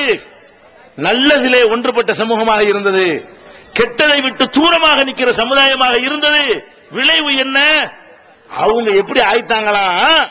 உடன் பிறந்த சகோதரர் ஆயிட்டாங்களாம். எப்படி உடன் பிறந்த சகோதரர்? அட, வெளியூர்ல இருந்து ஒருத்தர் வந்துட்டாருன்னா ஒரு நாளைக்கு சோறு போடுவீங்களா? 2 நாளைக்கு போடுவீங்களா? 3 நாளைக்கு போட்டுருவீங்க. மக்காவுல இருந்து ஒரு பெரிய கூட்டம் படையெடுத்து போகுது அகதிகளாக மதீனாவுக்கு. அங்க மதீனாவில் உள்ள மக்கள் என்ன பண்றாங்க? மக்காவுல இருந்து வந்த ஒரு ஆளை தங்கள் வீட்டில் ஒரு ஆளை சேர்த்துக்கிறாங்க. ஒவ்வொரு வீட்டாரும் ஒரு மக்காவாசியை தன்னுடைய குடும்பத்தில் ஒருவராக என்ன செய்யறாங்க? சேர்த்துக் கொள்கிறார்கள். சேர்த்து கொண்டு இருக்கிற குடிசை இருந்தாலும் பாதியை கொடுக்கிறார்கள். 2 பேரிச்சை மரம் வச்சிருந்தால் ஒரு பேரிச்சை மரத்தை நீ வச்சுக்க என்கிறார்கள். ஒரு போர்வை இருந்தால் 2ஆ கிழிச்சு ஆளுக்கு பாதி என்கிறார்கள். இப்படி எல்லா பொருள்களையுமே சரிபாதியாக பிரித்து கொடுக்கிற அளவுக்கு ஒற்றுமையானார்களா இல்லையா? எது வேணுங்கிறீங்க? ஒரு கொள்கையில, ஒரு நேர்மையான கொள்கையில, ஒரு நல்ல விஷயத்துல ஒன்றுபடுத்தினால் இந்த ஒற்றுமை ஏற்படும், இந்த சகோதரத்துவம் ஏற்படும். என் வீட்டுல பாதியை கொடுக்கிற அளவுக்கு நான் ஆக வேண்டும். உங்க வீட்டுல பாதியை கொடுக்கிற அளவுக்கு யாராவது வீட்டுல இருக்காங்களா? அந்த ஊர்ல இருக்காங்களா? அப்படின்னா என்ன அர்த்தம்? பேசிக்கல ஒன்றுபடல, கொள்கையில ஒன்றுபடல. அதனால இந்த ஒற்றுமைங்கிற இந்த கோஷம் ஆபத்தான ஒரு கோஷம், இஸ்லாத்துக்கு எதிரான கோஷம். நல்லதில் தான் ஒற்றுமை. மார்க்கத்தை நல்லா விளங்கிக் கொள்ளுங்கள். வெறும் ஒற்றுமை இஸ்லாம் சொல்லவே இல்லை, அதுல லாஜிக்கும் இல்லை. இது வழங்குறதுக்கு பெரிய குர்ஆன் ஹதீஸ் ஆராய்ச்சிலாம் தேவையில்லை. கெட்டதுல ஒன்றுபடலாமான்னு கொஞ்சம் சென்ஸ் வச்சு செஞ்சு பாருங்களேன். அது எப்படி கெட்டதுல எப்படி ஒன்னாகணும், நல்லதுன்னு ஒன்னாகணும், கெட்ட காரியத்தில் நம்ம எதுக்கு ஒன்றுபடணும் என்று நீங்கள் சிந்தித்து பார்த்தால் தௌஹீத் ஜமாத் இப்படி பிரிச்சிருக்கா இல்லையா? பிரிச்சு என்ன பண்ணணும்? பிரிச்சு உலகம் வித்துட்டு போயிட்டோமா? இந்த ஜமாத்துக்கு பிறகுதான், பிரிச்சு எடுத்த பிறகுதான் உங்கள் மீது இந்த ஜமாத் அக்கறை கொள்ளக்கூடிய ஜமாத்தா இருக்குதா இல்லையா? நான் கேட்கிறேன், எவ்வளவு காலம் இந்த உம்மத்துல முஸ்லிம் ஜமாத்துகள் இருக்கின்றன, முஸ்லிம் இயக்கங்கள் இருக்கின்றன. ஒரு நோன்பு பெருநாள்ல எல்லா ஏழைகளும் சந்தோஷமாக பெருநாள் கொண்டாட வேண்டும் என்று சிந்தித்து ஒரு நடவடிக்கை யார் முதலில் எடுத்தா? ஒட்டுமொத்த தமிழ்நாடு முழுவதும் பல கோடி ரூபாய்களை நாங்கள் வசூலித்து ஒவ்வொரு ஊர்களுக்கும் வழங்கி அன்றைய தினம் ஒரு ஏழை பட்டினியா இருக்கக்கூடாது. இதான் ஒத்துமையே. இது ஏன் வேற ஜமாத்துக்கான இத்தனை ஆண்டு செய்ய முடியவில்லை? தௌஹீத் ஜமாத் ஏன் செஞ்சது? நாங்க நல்லதுல தான் ஒன்றுபடுவோம், கெட்டதுக்கு வரமாட்டோம். நல்ல விஷயமா வா சேர்ந்துக்கிறோம், கெட்ட விஷயத்துக்கு சேர மாட்டோம். நல்லதும் கெட்டதும் கலந்து இருந்தாலும் சேர மாட்டோம். வெறும் நல்லதா கொண்டு வா. பிரியாணிக்கோட கழுத விட்டு வச்சுன்னா சாப்பிட மாட்டோம். பிரியாணியை தனியா வச்சாதான் சாப்பிடுவோம். எங்க அளவுக்கு என்ன செய்யணும்? பியூர் நல்லது, நல்லதுகளை கொண்டு வாங்க. அதை முதல்ல ஏற்றுக்கொள்ளக்கூடிய மக்களாக நாங்க என்ன செய்வோம், இருப்போம் என்று சொன்ன காரணத்தினாலதான் ஒவ்வொரு ஏழையை பற்றியும் இந்த ஜமாத் கவலைப்படுகிறது. மாநில நிர்வாகம் கவலைப்படும், மாவட்ட நிர்வாகம் கவலைப்படும், கிளை கவலைப்படுதா இல்லையா? அப்ப யார் இந்த மாதிரி வீடு வீடா போய் உங்களுக்கு தேவையான அரிசி, பருப்பு, தேங்காய், எண்ணெய், சேமியா, முந்திரி பருப்பு, ஏலக்காய், இறைச்சி வாங்குற காசு என்று நம்ம வீட்டில் பெருநாளைக்கு என்ன மாதிரி சாப்பிடுவோமோ அதெல்லாம் எல்லா வீடுகளுக்கும் கிடைக்கணும்னு நாங்க நினைத்து பார்க்கிறோமே, நினைத்து செயல்படுத்தி ஒரு சாதனையாகவே செய்து முடித்திருக்கிறோமே. இதை தூண்டியது எது? இதனால் கேடும் சமுதாயத்துக்கு கேடா நல்லதா? இது நீங்கள் செய்ய தவறிய ஒரு காரியம் ஒரு ஜமாத்து மூலம் நடக்குமே, ஆனால் அதை வரவேற்பீங்களா, எதிர்ப்பீங்களா? இதுதான் கேள்வி. அப்ப அந்த ஃபித்ராவை கூட வசூல் பண்ணி எத்தனை பேர் பண்ணுவார்கள்? வசூல் பண்ணுவதுதான் தெரியும், கணக்கு காட்டுவார்களா? எவ்வளவு வசூல் பண்ண, எவ்வளவு கொடுத்த, யாரும் காட்டுவது கிடையாது. நாங்க எவ்வளவு வசூல் பண்ணணும், என்னென்ன ஊருக்கு எவ்வளவு கொடுத்தோம் என்று எங்களுடைய பத்திரிகைகளை கணக்குகளை வெளியிட்டு நில் பேலன்ஸ் காட்டுறோமா இல்லையா? மொத்தத்தையும் விநியோகிச்சு முடிச்சிருக்கோமா இல்லையா? அப்ப ஃபித்ராங்கிற பேர்ல வசூல் பண்ண நிறைய பேர் இருக்கிறார்கள். விநியோகிக்க, வாங்கினபடி மக்கள்கிட்ட கொண்டு சேர்ப்பிக்க, கூடாம குறையாம சிந்தாம செதறாம மக்களுக்கு பயன்படக்கூடிய வகையில இந்த ஃபித்ராவுக்கு அலையக்கூடிய எத்தனை இயக்கங்கள் இருந்தார்களே, அவங்க தங்கள் நெஞ்சில கையை வைத்து சொல்லட்டும், நெஞ்ச நிமிர்த்தி எங்களுடைய தலைமை ஃபித்ராவை வசூலித்து சரியாக விநியோகித்தது என்று உங்களுக்கு சொல்ல இயலுமா? எங்களுக்கு சொல்ல இயலும். எங்கள் இயக்கத்தினுடைய ஒரு தொண்டனுக்கு சொல்ல இயலும். எங்கள் ஜமாத் ஃபித்ராவில் 10 பைசா சாப்பிடவில்லை என்று சொல்ல இயலும். இது சொல்லக்கூடிய திராணி யாருக்காவது இருக்கிறான்னு கேட்கிறேன். கிடையாது. இருக்கணும். என்ன செய்யணும்? இப்ப அரைகோளா விடுகிறேன். தௌஹீத் ஜமாத்துக்கு எதிராக மார்க்க சம்பந்தமான விஷயமா இருந்தாலும் ஒரு மேடையில் போட்டு விவாதிக்க நாங்க தயார் என்று உங்களுக்கு எல்லாம் தெரியும். இப்ப சொல்கிறோம், எங்களுடைய தலைவர்களுடைய நாணயம், நேர்மை, ஒழுக்கம், காசு பண விஷயம் எதுவா இருந்தாலும் சரி, பகிரங்க மேடை போட்டு நீங்கள் யாரை தூக்கி பிடிக்கிறீர்களோ அந்த தலைவர்களை கொண்டாந்து உட்கார வச்சு எங்களுக்கு எதிராக எந்த குற்றப்பத்திரிகை யார் வேண்டாலும் வாசிக்கட்டும், நாங்க அவளை தவிடுபடியாக நிரூபிச்சு காட்டினாங்க. ரெடி, பணம் வாங்கிட்டாங்க, என்னென்னமோ சொல்லுங்க, என்ன வேணாலும் சொல்லுங்க, எங்க முன்னாடி மேடை போட்டு சொல்லணும். திராணி இருந்தால் அதற்கு நாங்கள் எந்த நிமிடமும் தயார். எழுத்து மூலமா ஒரு கடிதம் போட்டால் போதும், எல்லாரையும் கூட்டிட்டு வாங்க. நீங்கள் எந்தெந்த இயக்கங்களை தூக்கி பிடிக்கிறீர்களோ அவர்களுடைய பொருளாதார நாணயம் எப்படி இருந்தது, அவங்களுடைய கொள்கை தடுமாற்றங்கள் எப்படி இருந்தது, அவர்கள் மக்களுக்கு சொன்னதை செய்தார்களா, நாங்கள் செய்தோமா என்கிற வகையில் அனைத்தையும் உரசி பார்க்க அழைத்தால் அதையும் அரைகோளாக விடக்கூடிய ஒரு ஜமாத் இது. ஃபித்ரா சுனாமி என்று வசூலித்தார்கள், நாங்களும் சுனாமி வசூலித்தோம். இந்த சுனாமி எதுக்கு வசூலிக்கிறோம்? பாதிக்கப்பட்ட மக்கள் உதவுவதற்காக வேண்டி. வாங்கின அவ்வளவு பணத்தையும் அப்படியே விநியோகம் பண்ணமா இல்லையா? எத்தனை இயக்கங்கள் சுனாமி முஸ்லிம்களை வசூலித்தார்கள், எவ்வளவு வசூலித்தார்கள் கணக்கு உண்டா? யார் யாருக்கு எவ்வளவு கொடுத்தார்கள் கணக்கு உண்டா? அப்ப சுனாமி என்று வசூலிக்கிறார்கள், கொடுத்ததுக்கு கணக்கு கேட்டா கணக்கு இல்ல. அப்ப நாங்கள் இதெல்லாம் கரெக்டா செய்யறோமா இல்லையா? எதனால, எதுக்கு நான் சொல்ல வர்றேன் கேட்டா, நல்ல காரியங்கள் செய்வதற்கு தான் ஒன்றுபட வேண்டும். நபிகள் நாயகம் ஸல்லல்லாஹு அலைஹி வஸல்லம் அவர்கள் கவலைப்பட்டது போல சமுதாயத்தை பற்றி இவங்களால் மட்டும்தான் கவலைப்பட இயலும். அதனாலதான் ஜக்காத்தை வசூலித்து ஜக்காத்தை கொடுக்கிறோம். எவ்வளவு பேரு நம்ம தலைமையின் மூலமாக ஜக்காத்தை பெற்று மறு ஆண்டு ஜக்காத்து கொடுக்கக்கூடியவர்களாக மாறி இருக்கிறார்கள். பெரிய அளவில் அல்லாஹ் தராவிட்டாலும் ஏதோ எங்களை நம்பி தரக்கூடிய மக்களிடமிருந்து வாங்குகிற தொகையை கொண்டு எத்தனை பேருடைய வாழ்க்கை தரத்தை இந்த ஜமாத் மேம்படுத்தி இருக்கிறதா இல்லையா? நிச்சயமாக மேம்படுத்தி இருக்கிறது. அதே மாதிரி ஒரு மருத்துவம் என்று வந்துவிட்டால் எங்களுக்கு இரத்த தானம் செய்வதால் கிடைத்திருக்கிற அந்த கிரெடிட்டை அந்த அரசாங்கத்திலையும் ஆஸ்பத்திரியிலும் கிடைச்சிருக்கிற நற்பெயரை பயன்படுத்தி பல லட்சம் ரூபாயில் நடந்து முடிய வேண்டிய மருத்துவ சிகிச்சை எல்லாம் சில ஆயிரங்களிலே எத்தனை பேருக்கு செய்து முடித்து கொடுத்திருக்கிறோம். இது எங்க வேலையா? எதுக்கு இதெல்லாம் செய்ய முடியுது? ஒரு உடம்பு ஏன் நல்லது செய்ய ஒன்றுபட்டால் மாத்திரம்தான் மக்களை பத்தி கவலைப்பட இயலும். அதனால ஒற்றுமைக்கு வேட்டு வைக்கிறார்கள் என்றால் அது அப்பட்டமான முழுக்க முழுக்க 100% தார்பாயில வடிகட்டின பொய் என்பதை நீங்க என்ன செய்யணும், தெளிவாக புரிந்து கொள்ள வேண்டும். நாங்க ஒற்றுமைக்கு நிச்சயமாக ஊர் விளைவிப்பு அல்ல. ஆனால் நல்ல விஷயங்களில் இந்த ஒற்றுமை இருக்க வேண்டும். கெட்ட விஷயங்கள்ல ஒற்றுமை என்றால் அதை எதிர்க்கக்கூடியவர்கள் நாங்க இருப்போம். இதான் வித்தியாசம் வழங்கல. ஒற்றுமைன்னு பேசுறாங்களே தவிர நல்லதுல தான் ஒற்றுமையா இருக்குன்னு கெட்டதுல இருக்கக்கூடாதுங்கிற இந்த பேசிக் விளங்காத காரணத்தினால் இப்படி ஒரு குற்றச்சாட்டு என்ன செய்யறாங்க, சுமத்துகிறார்கள்.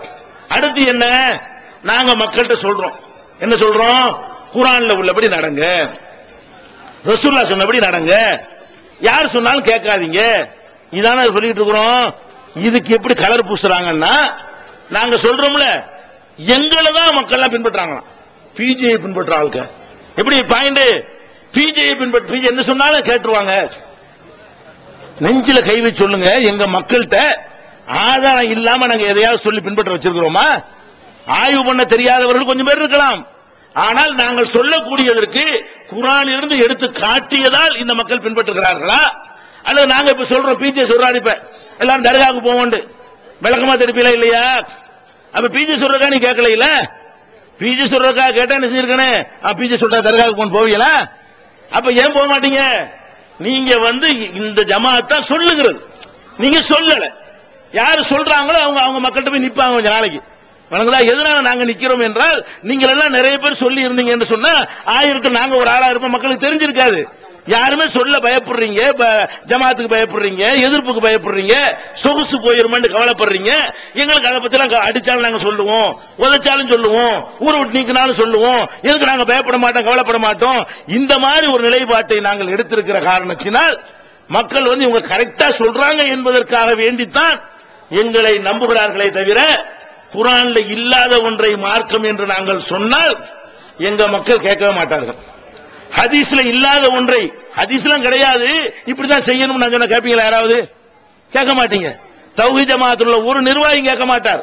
அப்ப இந்த ஜமாஅத்துல எந்த ஒரு ஆலிம் சொல்வதாக இருந்தாலும் நாங்க ஒரு கொள்கையை வச்சுட்டோம், குர்ஆன்ல உள்ளதான் சொல்ல வேண்டும், ஹதீஸில் உள்ளதான் சொல்ல வேண்டும்.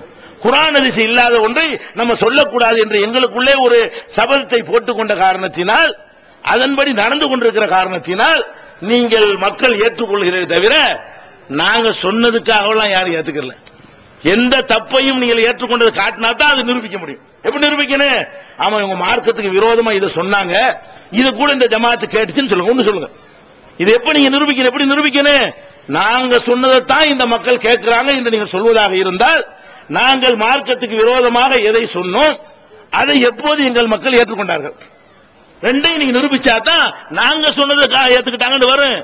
இயன்ற அளவுக்கு நாங்கள் அப்படி சொன்னது கிடையாது. சில நேரங்களில் எங்களுடைய ஆய்வுல, எங்களுடைய கவனக்குறைவுல ஒரு தவறை சொல்லிவிட்டால் உங்கள ஒரு ஆள் எழுந்து சுட்டி காட்டினால் அதை பகிரங்கமா ஒத்துக்கிட்டு இருக்கிறோமா இல்லையா, திருத்தி இருக்கிறோமா இல்லையா? ஆமா இது தவறு தான், கவனிக்கல. அப்ப நாங்க சொன்னதை நிலைநாட்டக்கூடிய கூட்டம் இல்லையே. அப்ப குர்ஆன்ல உள்ளதையும் ஹதீஸையும் பின்பற்றுங்கள் என்று நம்ம சொல்வதற்கு எப்படி கலர் பூசுறாங்க? நாங்க சொல்றது நீங்க உங்க எல்லாரையும் கவலைப்படுத்துறது, எங்களை கவலைப்படுத்துறது. சிந்தித்து விளங்கி ஆராய்ச்சி பண்ணி 100 வருஷம் 500 வருஷம் பாரம்பரியமா ஊட்டப்பட்ட போலியான பக்தி இருக்க அதை தூக்கி எரிஞ்சிட்டு தியாகம் பண்ணி இந்த கொள்ளைக்கு வந்திருக்கிறீங்க. உங்களே அவர்கள் கொச்சைப்படுத்துகிறார்கள். இப்ப நான் கேட்கிறேன், எனக்கா வேண்டி எவனா அடி வாங்குவானா? நான் கேட்கிறேன், பள்ளிவாசல் போய் அடி வாங்குறீங்கள, எனக்கா நீங்க அடி வாங்க? நான் அல்லாஹ்வுடைய தூதரா அல்ல உங்களுக்கு தலைவரா முதலமைச்சரா உங்க சொந்தக்காரன மாமா மச்சானா? பள்ளிவாசல் போய் எங்க அடி வாங்குறீங்க? எனக்கா நீங்க அடி வாங்கணும்? அல்ல இங்க உள்ள எந்த ஆலிமுக்கு அடி வாங்குறீங்களா? கிடையாது. எதுக்கு வாங்குறீங்க? அல்லாஹ்வுடைய ரசூலுடைய மார்க்கம் இதை செய்யக்கூடாதுன்னு அடி வாங்குவேன். அப்ப நம்ம எல்லாரும் என்ன செய்யறோம், ஒட்டுமொத்த ஒரு சமுதாயத்தையே கரெக்டா நேர்மையா குர்ஆன் ஹதீஸ் அடிப்படையில் செல்லக்கூடிய ஒரு சமுதாயத்தை இந்த மாதிரியான ஒரு பழிச்சொல்லை சுமத்தி பிஜே கூட்டம் இங்க கிடையவே தெளிவா எப்பவும் அடிக்கிறோம். நாங்கள் குர்ஆன் ஹதீஸை சொல்ற வரைக்கும் அதைத்தான் நீங்கள் கேட்க வேண்டும். குர்ஆன் ஹதீஸுக்கு மாற்றமாக நான் சொன்னாலும் சரி, இந்த ஜமாத்தில் இருக்கிற எந்த பிரச்சாரர்கள் சொன்னாலும் சரி, அதை தூக்கி கடாசி குப்பையில வீசிவிட வேண்டும். இதுதான் நாங்கள் மறுமையிலையும் சொல்லுவோம். நாங்கள் மார்க்கத்துக்கு விரோதமாக சொல்வதை நீங்கள் ஏற்றுக்கொள்வீர்களே, ஆனால் இறைவா இதுக்கு நாங்கள் பொறுப்பாளி இல்லை என்று மறுமையிலே நாங்கள் சொல்லிவிடுவோம் என்று தெளிவாக அறிவித்திருக்கிற ஒரு ஜமாத் எது? தௌஹீத் ஜமாத். ஆனா பிஜே பின்பற்றாங்கன்னு சொல்லக்கூடிய கூட்டத்தை எடுத்து பாத்துக்கிறீங்களேன், சிந்திக்கவே மாட்டான். அரை மணி நேரத்துக்கு முந்தி வரலாட்டிட்டு இருப்பான். இதை விட்டு போன வரலாட்ட மாட்டாமா. அப்ப எதுக்கு நீ ஆட்டின உள்ளால? அப்படி எதுக்கு நீ யார் போயிட்டானோ அவன் தான் பிஜே பின்பற்றி இருக்கிறான். யார் இருக்கிறானோ அவன் யார் பிஜே பின்பற்றல. தௌஹீத் ஜமாத்துல இருக்கிற யாரும் பிஜேங்கிற மனுஷனை பின்பற்றவே கிடையாது. யார் பின்பற்றினா கொஞ்ச நாளைக்கு நெஞ்சில கட்டுறான், நம்மளுக்கு அவனுக்கு சண்டை வந்துருமா, போயிட்டு இப்படி கட்டுறான். அப்ப இனி யாருக்கா கட்டின? அல்ல ஃபில்டர் பண்ணி விடுறான். யார ஃபில்டர் பண்றான்னு கேட்டா, நமக்காக சில பேர் இருந்தான், அவன்லாம் போயிட்டான். அவன் தான் இவன் யாரு விமர்சனம் பண்றான். நமக்காக மனுஷனுக்காக இருந்தாங்களா? எனக்கு போன் போட்டிருப்பான், எடுத்திருக்க மாட்டேனா? போன் போட்டு பேசல இருக்க மாட்டேன்னு மார்க்கமே மாறி போயிடும். இங்க போயிடும், வரலாட மாட்டான். அப்புறமேல என்ன எல்லாமே மாறிக்கிறோம், நோம்பு தொழுக அம்புட்டு மாறிக்கிறோம். அப்ப நீ உன்னுடைய சொந்த காரணங்களுக்காக வேண்டி ஒரு மனுஷன் மேல வெறுப்பு வந்தா மார்க்கமே மாறி போயிருமா? ஒரு மனுஷனை பிடிக்கலன்னு சொன்னா கொள்கையை மாத்தி போடுவீங்களா? வணக்க வழிபாட்டெல்லாம் மாத்தி போடுவீங்களா? அப்ப ஒரு மனிதன் மீது கொண்ட வெறுப்புக்காக சத்தியத்தை மறுக்கிறது இருக்குத, அதுவும் ஒரு மனுஷனை பின்பற்றுறதுதான். எதுக்காக நீ ஆதாரம் இருக்கா இல்ல நீ பாப்பியா? அட பிஜே சொல்றாரியா? ஆதாரத்தோட சொன்னா ஏத்துக்க கூடாதா? ஒரு பாம்பு வருது காலை சுத்தி நிக்குதுங்கிற, பிஜே சொல்ற நின்று போகுது, அப்படி நிப்பியா? அட உன் காலுக்குள்ள பாம்பு இருக்குங்கிற, பாம்பு இருக்கான்னு உத்து பாரியா? பிஜே நீ பாக்குற பாம்பு இருக்கு கொத்தி போடும்டான்னு நான் சொன்னா என்ன செய்யணும்? பிஜே சொன்னா கேப்பனா? இது இவனை என்ன செய்ய இந்த கணக்கான பேசிட்டு இருக்கிறாங்க. அட பிஜே சொன்ன இந்த மக்கள் கேட்டாங்களா? குர்ஆன் ஹதீஸை கேட்டு தானே பின்பற்றி இருக்கிறாங்க.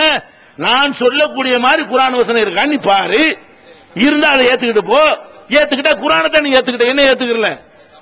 நீ பாம்புட்டு தப்பிச்சுக்கிட்ட, என்ற தப்பிச்சுக்கல. அப்ப அதே மாதிரி ஒரு நல்ல விஷயம் இருக்குது. ஒரு 10,000 ரூபாய் பணம் கிடக்குது, தம்பி இந்த 10,000 ரூபாய் கிடக்கு எடுத்துக்கப்பா, உன் பாக்கெட்ல விழுந்துருச்சுங்கிற, பிஜேயா அப்ப இருந்துட்டு போகுது, எடுக்க மாட்டேனே அப்படி சொல்லுவியா? உன் பாக்கெட்ல 10,000 ரூபாய் கீழே விடுவது நான் பார்த்து விட்டாத. அடி தம்பி 10,000 ரூபாய் போட்டு எடுப்பாங்களா? இது பிஜே பின்பற்றதா? அப்ப இதுதான் விஷயங்க. அது என்ன பார்க்கணும்? பிஜே எவனோ எந்த செய்தான் சொன்னாலும் கேட்போங்க. நாங்க என்னது செய்தானே வந்து ஆயத்துல் குர்சி கற்றுக் கொடுத்தான் இருக்கிறது. அபூ ஹுரைராவுக்கு செய்தான் வந்து ஆயத்துல் குர்சி கற்றுக் கொடுத்தான். அப்ப ரசூலுல்லாஹ் என்ன பண்ணாங்க? அவன் சதக்கக ஒரு கதூப், அவன் பொய்யன் தான், உனக்கு இந்த உண்மையை சொல்லி இருக்கிறான். அப்ப ஆயத்துல் குர்சி செய்தான் கற்றுனால ஏத்துக்கொள்ளக்கூடிய நாங்க ஜெயலலிதா ஒரு உண்மையை சொன்னா ஏத்துக்கிற மாட்டோமா? வாஜிபாய் சொன்னாலும் ஏத்துக்கிறோமே. எங்க ஜமாத் நிலை என்ன? வாஜிபாயே ஒரு நல்லதை சொல்றாரு, ஏன் வரவேற்க மாட்டோமா? வாஜிபாயே ஒரு அநியாயத்தை செய்யறாரு, தடுக்கணுங்கிறாரு. இந்த கலாச்சார காதல் எடுத்துனா அது தப்புங்கிறாங்க இல்ல, பார்த்தாக்கிற சொன்ன கூட ஏத்துக்கிறோமா நாங்க? அட கெட்ட விஷயத்தை எவன் எதிர்த்தாலும் நாங்க ஏத்துக்கிறோம், நல்ல விஷயத்தை எவன் ஆதரிச்சாலும் ஆதரிப்போம். இப்படின்ற ஒரு நிலையில இருக்கக்கூடிய நம்மளை பார்த்து ஒரு பழமொழி சொல்லுவாங்கல்ல, ஈயத்தை பார்த்து இழிச்சலாம் பித்தாளையுமாங்க. ஈயன்னா என்ன? ஈய நல்ல வெள்ளையா இருக்கும், பல்லு வெள்ளையா இருக்கிறதுக்கு சொல்றாங்க. ஈய மாதிரி பல்லு, ஒருத்தருக்கு பித்தளை மாதிரி பல்லு. எதை பார்த்து இழிக்கணும்? ஈயம் கரெக்டான கலர்ல இருக்கு, பல்லுடைய கலர்ல இருக்குது. பித்தளை மஞ்சள் பிடிச்சு போய் 6 மாசம் பல் துளக்காம மாட்டி மஞ்சளா போச்சு. இது பழமொழி சொல்லுவாங்க, ஈயத்தை பார்த்து பித்தளை இழிக்கிறான்னு சொல்லி. அந்த மாதிரி யார் குர்ஆன் ஹதீஸ் மட்டும்தான் மார்க்கம் சொல்லக்கூடிய நாங்க மனுஷனை பின்பற்றுவோமா? அவனை பின்பற்ற இவனை பின்பற்றுவீங்களா?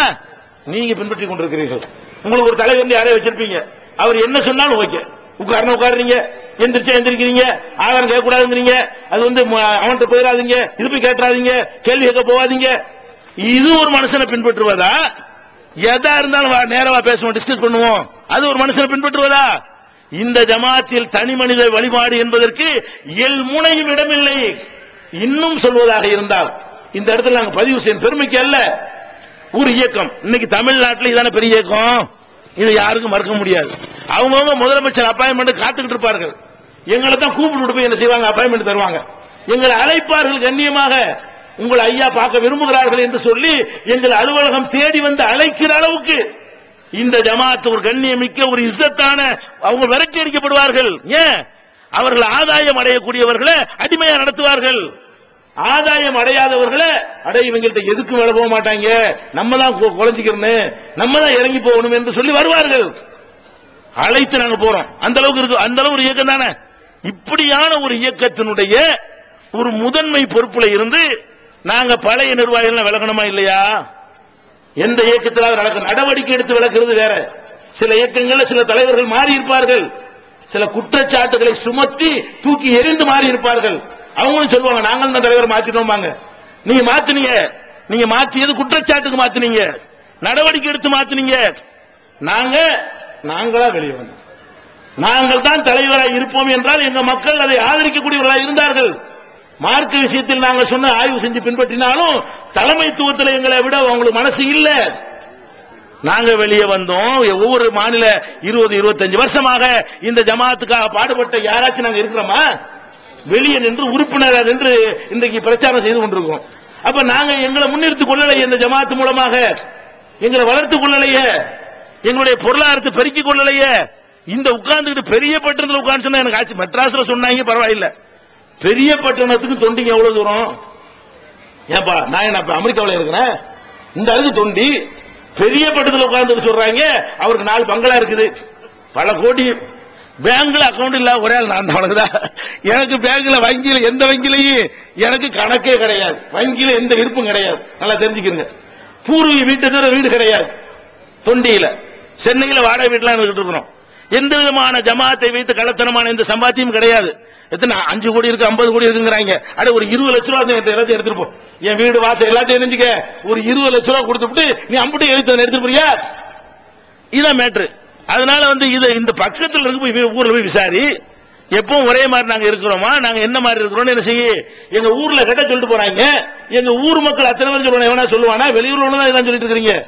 எங்க ஊர் மக்களுக்கு தெரியுமா இல்லையா?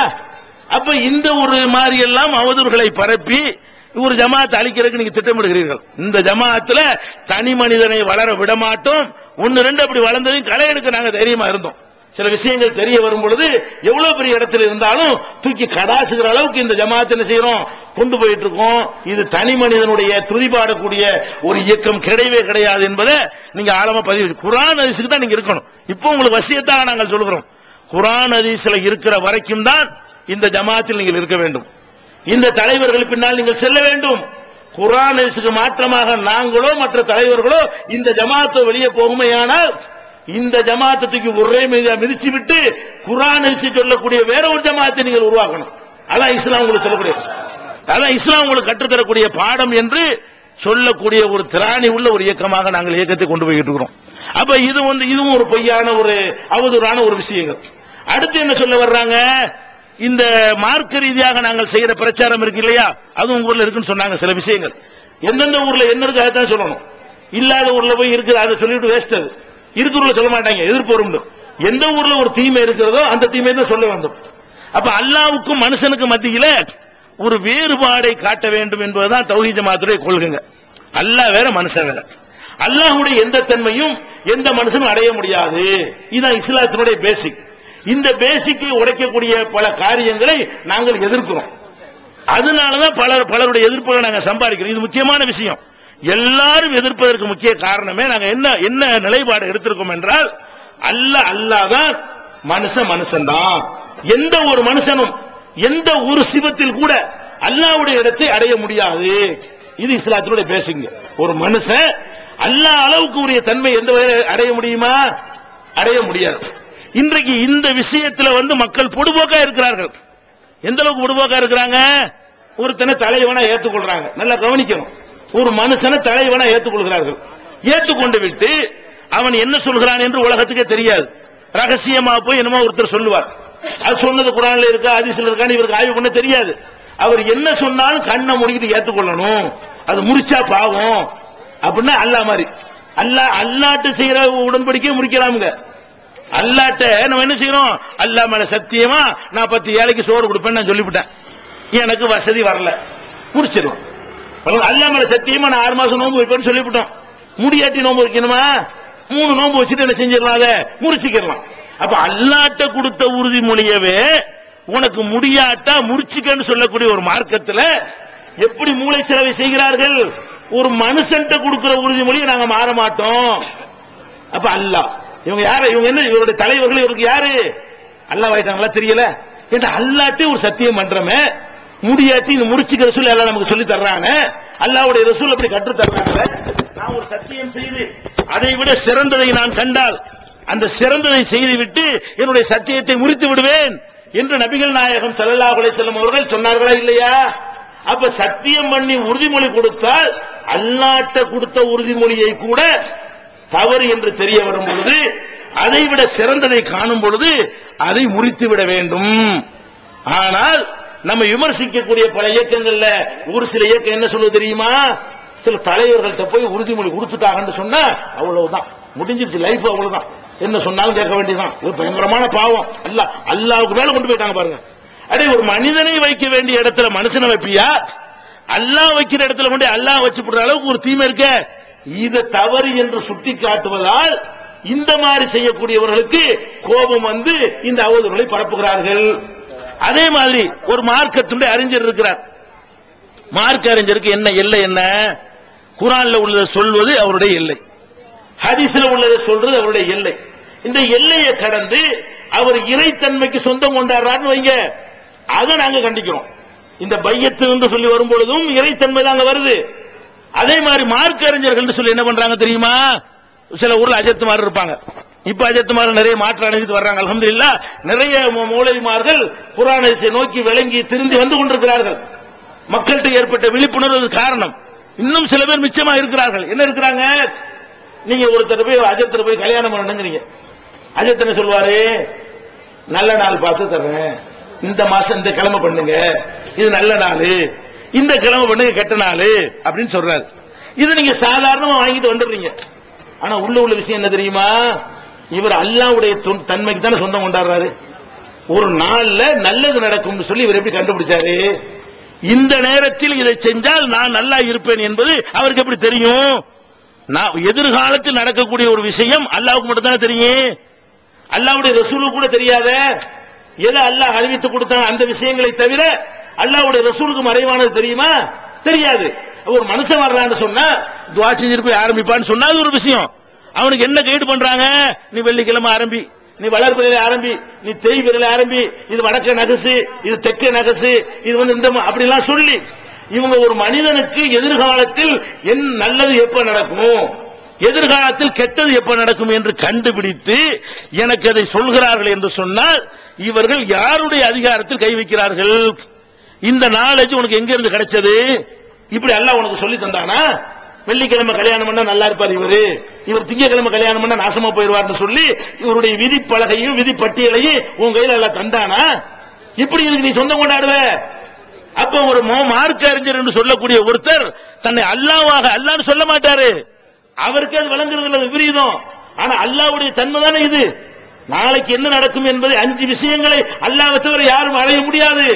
ஹம்சுன் லா யஅலமுஹுன்ன இல்லல்லாஹ், 5 காரியங்களை அல்லாஹ்வை தவிர யாரும் அறிய முடியாது என்று நபிகள் நாயகம் ஸல்லல்லாஹு அலைஹி வஸல்லம் சொன்னார்கள்.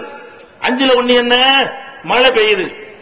எவ்வளவு பெய்யும், எந்த நேரத்தில் பெய்யும், அதெல்லாம் யாரு சொல்ல முடியாது. யுனஸிலுல் கைஸ், யாருக்கும் சொல்ல முடியாது. வானிலை கூட எப்படி சொல்லுவான்? வானிலை வந்து தமாசா கேலி பண்ற அளவுக்கு இருக்கும். எப்படி இருக்கு? தமிழகத்தில் பெரிய இடத்தை சொல்லிவிடுவாங்க பரவலாக. பெரிய படத்தில் பெய்யுமான்னு கேட்டா பெரிய படம் சொல்ல மாட்டாங்க, பரவலாக. இவ்வளவு பெய்ஞ்சிருமா இல்லையா? பரவலாக, அங்கும் இங்குமாக, லேசானது முதல் மிதமானது வரை. லேசுன்னு சொல்ல மாட்டான், நம்ம ரெண்டு தான் நடுவில் ஏதாவது இருக்க செய்து ஒன்று லேசில் அடி மிதம். லேசானது முதல் மிதமானது வரை மழை பெய்யும்டா சொல்லுவானா, பெய்யக்கூடுமா? என்ன எப்படி எல்லாம் போடுறான் பாத்தீங்களா? வார்த்தையை தெரியாதுங்கிறத வானிலை அறிக்கையை கேட்டாலே ஒத்துக்கலாம், இவங்களுக்கு ஒண்ணும் தெரியாது. அது எப்ப சொல்லுவாங்க? மேகமெல்லாம் சூழ் கொண்டு கரு கொண்டு அது கரெக்டா மழையை கூட்டு ரெடியா இருக்குமே, அதை பார்த்து புட்டு என்ன செய்வான்? இங்கே இத்தனை மழை பெய்ய கூடும் கூடும்னுவானா அல்லாஹ் ஒரு காத்து அனுப்பும், ரேடியோ ஓட்டிட்டு போய் எங்க விட்டுறது? விசாகப்பட்டதுல ஓட்டிட்டு வந்துடும். நடந்ததா இல்லையா? அப்ப அல்லாஹ் என்ன செய்யறான்? மழை விஷயத்துல எவனும் பேச இயலாது. நாளைக்கு எனக்கு என்ன கிடைக்கும்? மா தத்ரி நஃப்சுன் மா லா தக்ஸிபு கதா, நாளை எனக்கு என்ன கிடைக்கும் என்று எவனுக்கு தெரியாது. ஒரு மனுஷனுக்கு என்ன நாளைக்கு கிடைக்கும் சொல்ல முடியாது. எனக்கு தான் தெரியும், அல்லாஹ்வுக்கு தான் தெரியும். சொந்தம் கொண்டாடுறான். அதனால நீங்க உரிமை கொண்டாடுறீங்க. நீங்க ஒருத்தனுக்கு சொல்றீங்க இன்னைக்கு கல்யாணம் நல்லா இருப்ப, இன்னைக்கு வீடு கட்டினா நல்லா இருப்ப, இன்னைக்கு கட்டினா நல்லா இருக்க மாட்டேன் அப்படி நாள் குறிச்சு கொடுக்குறீங்களே. இந்த நாள் குறிச்சு கொடுத்தல் என்பதுல நீங்கள் அல்லாஹ்வாக ஆகிறீர்களா இல்லையா? இத கண்டிச்சமா அஜத்துமார்கள் இந்த மாதிரி செய்யக்கூடிய கோபம் வருது. அதே மாதிரி ஜோசியம், இது ஒரு ஜோசியத்தை ரசூலுல்லாஹ் சொன்னாங்க, மன்னத்த அர்ராஃபன் சத்தகஹு பிமா யகூல் ஃபகத் கஃபர பிமா உன்ஸில அலா முஹம்மத். யார் ஒருத்தன் நாளை நடப்பதை சொல்றேங்கறான அவங்கிட்ட போய் அவன் சொல்றதை மெய்ப்படுத்துகிறானோ முகம்மதுக்கு அருளப்பட்ட இந்த மார்க்கத்தை மறுத்துட்டான், முஸ்லிம் இல்ல. ஒரு ஆள்கிட்ட போய் நாளைக்கு அப்படி இருப்பாய், நாளை கழிச்சு இப்படி இருப்பாய்ன்னு சொல்றானே அவங்கிட்ட போய் அதை நீங்க நம்பினால் நீங்கள் முஸ்லிம் இல்லை, முகம்மதுக்கு அருளப்பட்ட மார்க்கத்தை மறுத்து விட்டீர்கள் என்று நபிகள் நாயகம் ஸல்லல்லாஹு அலைஹி வஸல்லம் சொன்னாங்க. அப்ப இந்த ஒரு டேஞ்சரான மனுஷனை கடவுளாக்கி கொண்டிருக்கிறார்களே, அஜர்த்து கடவுளாக்குறாங்க, மந்திரவாதின்னு சொல்லி அவனை கடவுளாக்குறாங்க, பேய் ஓட்டுறேன் பிசாசு ஓட்டுறேன் அவனை கடவுளாக்குறாங்க, முரீது கொடுக்குறேன் அது கொடுக்குறேன்னு சொல்லி தாயத்தை போடுறாங்க. இந்த உங்க ஊர்ல கூட ஆரம்பிச்சிருக்கான். ஏதோ ஒரு அம்மா வந்திருக்காமல, ஏதோ ஒரு அம்மா வந்திருக்கான், துபாயில இருந்து வந்திருக்கான். வந்து என்ன பண்ணுதா, அது என்ன பயங்கரமா ஓதி தர்றேன்னு சொல்லி எல்லாம் தண்ணி பாட்டிலும் அலையுது. அவங்க தான் தண்ணி போட்டு அலைஞ்சாங்கன்னா பொம்பளையில என்ன செய்யுது, தண்ணி பாட்டில தூக்கிட்டு அலையுதான். அப்ப தண்ணி பாட்டில தூக்கிட்டு அலைஞ்சு போய் அங்க போய் ஓதி ஓதித்து வந்துகிட்டு அதுக்கு வியாழக்கிழமை புதன்கிழமையில பயங்கரமா கூட்டம் செய்யறதுங்கிறாங்க. இதெல்லாம் என்னது? ஒரு மனுஷனுக்கு இப்ப அல்ல சக்தியை கொடுத்திருக்கானா? ஒரு மனுஷன் ஓதுறவனுக்கு குணமாயிரும் சக்தியை கொடுத்து வச்சிருக்கானா? ஒரு மனுஷன் போய் பார்த்தா குணமாயிரும் கொடுத்திருக்கானா? அதெல்லாம் அல்லாஹ் இப்ராஹிம் நபிக்கு நோய் வாய்ப்படும் பொழுது கூட இப்ராஹிம் நபி என்ன சொல்றாங்க, இறைவனை பத்தி அறிமுகப்படுத்த போறாங்க அந்த நாட்டில் உள்ள மக்கள்கிட்ட, தலைவன்ட்ட. அப்ப இறைவன்டா யாருப்பா கேட்கிறான். உன் இறைவன் யார் முதல் சொல்லு, இறைவன் இறைவன்கிறீல அவனுடைய இலக்கணத்தை சொல்லு அப்படின்ற உடனே அவங்க என்ன சொன்னாங்கன்னு கேட்ட, உயிர்ப்பிப்பான் இறைவன், மரணிக்க செய்வான் இப்படின்னு பட்டியல் போட்டு வரும்போது ஒய்தா மறில் தூ பகுவ யஸ்மீன், எனக்கு நோய் வந்தால் அவன் தான் எனக்கு குணப்படுத்துவான். இது இஸ்லாமிய பேஸ். ஒரு நோய் வந்துச்சுன்னு சொன்னா மாத்திரை சாப்பிடலாம், மருந்து சாப்பிடலாம். ஆனால் மாந்திரிகத்தில் குணமாக்குதல் இஸ்லாத்தில் கிடையாது. மாந்திரிகம்னா அல்லாஹ்ட்ட நம்பிக்கை வைக்கணும், இறைவா குணமாக்கு. அப்ப இறைவன் குணமாக்குவான் என்கிற ஒரு நம்பிக்கைக்கு மாத்தமாக ஒரு மனுஷன் நூலை புனிஞ்சு போடுவான் குணமாக்குவான் நம்புறீங்க, ஒரு மனுஷன் தாயத்தை போட்டா குணமாவும் நம்புறீங்க, ஒரு மனுஷன் தண்ணியை பாட்டில் அடைச்சு தந்தா அதை குடிச்சா குணமாவும் நம்புறீங்க. அப்ப அல்லாஹ்வா இந்த மாதிரியாக குணப்படுத்துவது? அல்லாஹ்வோட டாக்டர் குணப்படுத்துறது சாதனங்களை வச்சு குணப்படுத்தினான். இவன் தண்ணியை வேண்டா ஓதி பார்த்த தண்ணியை கொண்டு வா டெஸ்ட் பண்ணுவோமா என்ன மாதிரி இருக்கான்றதுல ஒண்ணும் இருக்காது, எச்சுதான் இருக்காதுல. அப்ப அந்த மாதிரியான ஒரு தண்ணியை குடிச்சா குணமாகும். இது எல்லாமே பிராடு பிடித்தலாட்டும். அதே மாதிரி அந்த அம்மாட்ட போய் தண்ணி ஊதி பார்த்தா பணக்காரன் ஆயிரலாமா, கோடீஸ்வரன் ஆயிரலாம். இதெல்லாம் எந்த மார்க்கமும் சொல்லி இருக்குது? அல்லாஹ்வுடைய ரசூல் அவளைய அல்லாஹ்வுடைய ரசூல் ஸல்லல்லாஹு அலைஹி வஸல்லம் அவங்க 3 நாள் வீட்டுல அடுப்பு பத்தல. அப்ப அவங்களுக்கு அந்த மந்திரம் தெரியலையா? 3 நாளைக்கு அடுப்பு எரியல. ரிஸ்கை பொறுத்த வரைக்கும் நல்லா விளங்கிக்கிறங்க. நல்ல அறங்களின் மூலமாகவோ பாத்தியாக்கள் மூலமாகவோ யாரும் பணக்காரன் ஆக முடியாது. செல்வத்தை நாடியவர்களுக்கு அல்லாஹ் கொடுப்பான். இது நல்லா புரிந்து வைத்துக் கொள்ள வேண்டும். ரொம்ப நல்ல மனுஷா இருந்து கடைசி வரை வறுமையில எல்லாம் சாக வைக்குவான். ரொம்ப கெட்டவனா இருப்பான், செல்வத்தை கொட்டுன்னு கொட்டிடுவான், மாத்தியும் செய்வான் இப்படியும் செய்வான். எல்லாம் நல்லவனுக்கு அதிகமா சில இடத்துல கொடுத்துருவான், கெட்டவனுக்கு அதிகமா கொடுப்பான். நல்லவனை வறுமையில வைப்பான், கெட்டவனை வச்சிருவான். அங்கதான் கணக்கு. நீங்க செய்யற தொழுகை நோன்பு இபாதத்துக்கெல்லாம் மறுமையில் சொர்க்கத்திற்காக வேண்டி செய்யறமே தவிர தொழுதா பணக்காரன் ஆகலான்னு மார்க்கத்தில் கேரண்டி கிடையாது. தொழுத சஹாபாக்கள் எல்லாரும் பணக்காரர்கள் இருக்கவில்லை, பணக்காரர்களும் இருந்தார்கள். தொழுவாதவர்கள் ஓட்டாண்டிகளா உலகத்தில் இருக்கவில்லை, அதுலயும் ஏழை பணக்காரர் கலந்தான் இருக்கிறார்கள். இந்த உலகத்தில் அல்லாஹ் செல்வத்தை கொடுப்பது ஒரு மனுஷனை பார்ப்பதனாலேயோ ஒரு காரியத்தை செய்வதனாலேயோ நிச்சயமா கிடையாது.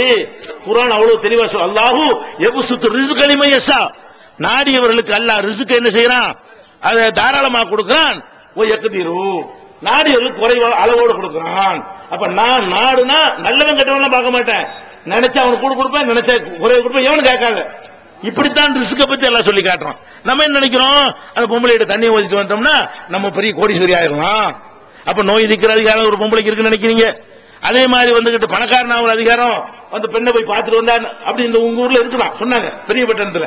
அந்த பொம்பளையை பாக்குறது எல்லாரும் போய்கிட்டு இருக்கிறாங்கன்னு சொல்லி இதெல்லாம் இஸ்லாமிய பேசிக்க தகர்த்து தரைமட்டமாக்கக்கூடிய ஒரு ஆபத்தான நிரந்தர நரகத்தில் உங்களை தள்ளக்கூடிய, அல்லாஹ்வுக்கு இணை ஈக்குவல் ஆக்குறது தான் பெரிய பாவம். நல்லா விளங்கிக்கிறேன். பாவங்கள்ல பெரிய பாவம் என்னவென்றால் அல்லாஹ்வுடைய இடத்திலே ஒரு மனுஷனையோ மனுஷியையோ நீங்கள் வைப்பீர்களே, ஆனால் அதுதான் நீங்கள் செய்கிற பாவத்திலேயே பெரிய பாவம். ஒரு குடும்பஸ்தன் போய் கேளுங்க, அவனை வைக்கிற இடத்துல இன்னொருத்தனை ஒரு பொண்டாட்டி வச்சா ஒத்துக்குருவானா? அல்ல, அதை விட ரோசக்காரன். நான் உன்னை படைச்சிருக்கேன், நான் உனக்கு ரிஸ்க் தந்திருக்கிறேன், எல்லாத்துக்கும் நான் பொறுப்பாளியா இருக்கேன், அந்த சராசரங்களையும் என்னுடைய கஸ்டடியில வச்சுக்கிட்டு இருக்கேன், நீ என்னடா ஏன் இடத்துல கொண்டு அவனை கொண்டு வைக்கிற? நான் செய்கிற வேலை அவன் இப்படி செய்வான்னு கேட்க மாட்டான்ல. அப்ப அல்லாஹ்வுடைய இடத்துல கொண்டு மனிதரை வைத்துக்கோ. இதான் எங்களுக்கு கோபமே. தௌஹீத் ஜமாஅத்திலே ஆத்திரம் கோபமெல்லாம் என்னன்னு கேட்டா, யாருடைய இடத்துல யாரை கொண்டு வைக்கிறார்கள்? அல்லாஹ் முடிவு செய்யறதெல்லாம் மனுஷன் எப்படி முடிவு செய்வான்? அப்ப இதை விளங்காம என்ன செய்யறாங்க? முரீதுன்னு சொல்லி மனுஷன் காலில் போய் விழுகுறாங்க, அது மாதிரியான பொம்பளை காலில் போய் விழுகுறாங்க. இதெல்லாம் ஒழிக்கப்படணும்னு சொல்லும் பொழுது நாளைக்கு அங்கிருந்து நாளைக்கு எதிர்ப்புகள் வரும். ஆக பேசிக் எங்க வருது என்றால், மனிதனுக்கு என்று சில ஆற்றல்கள் இருக்கிறது.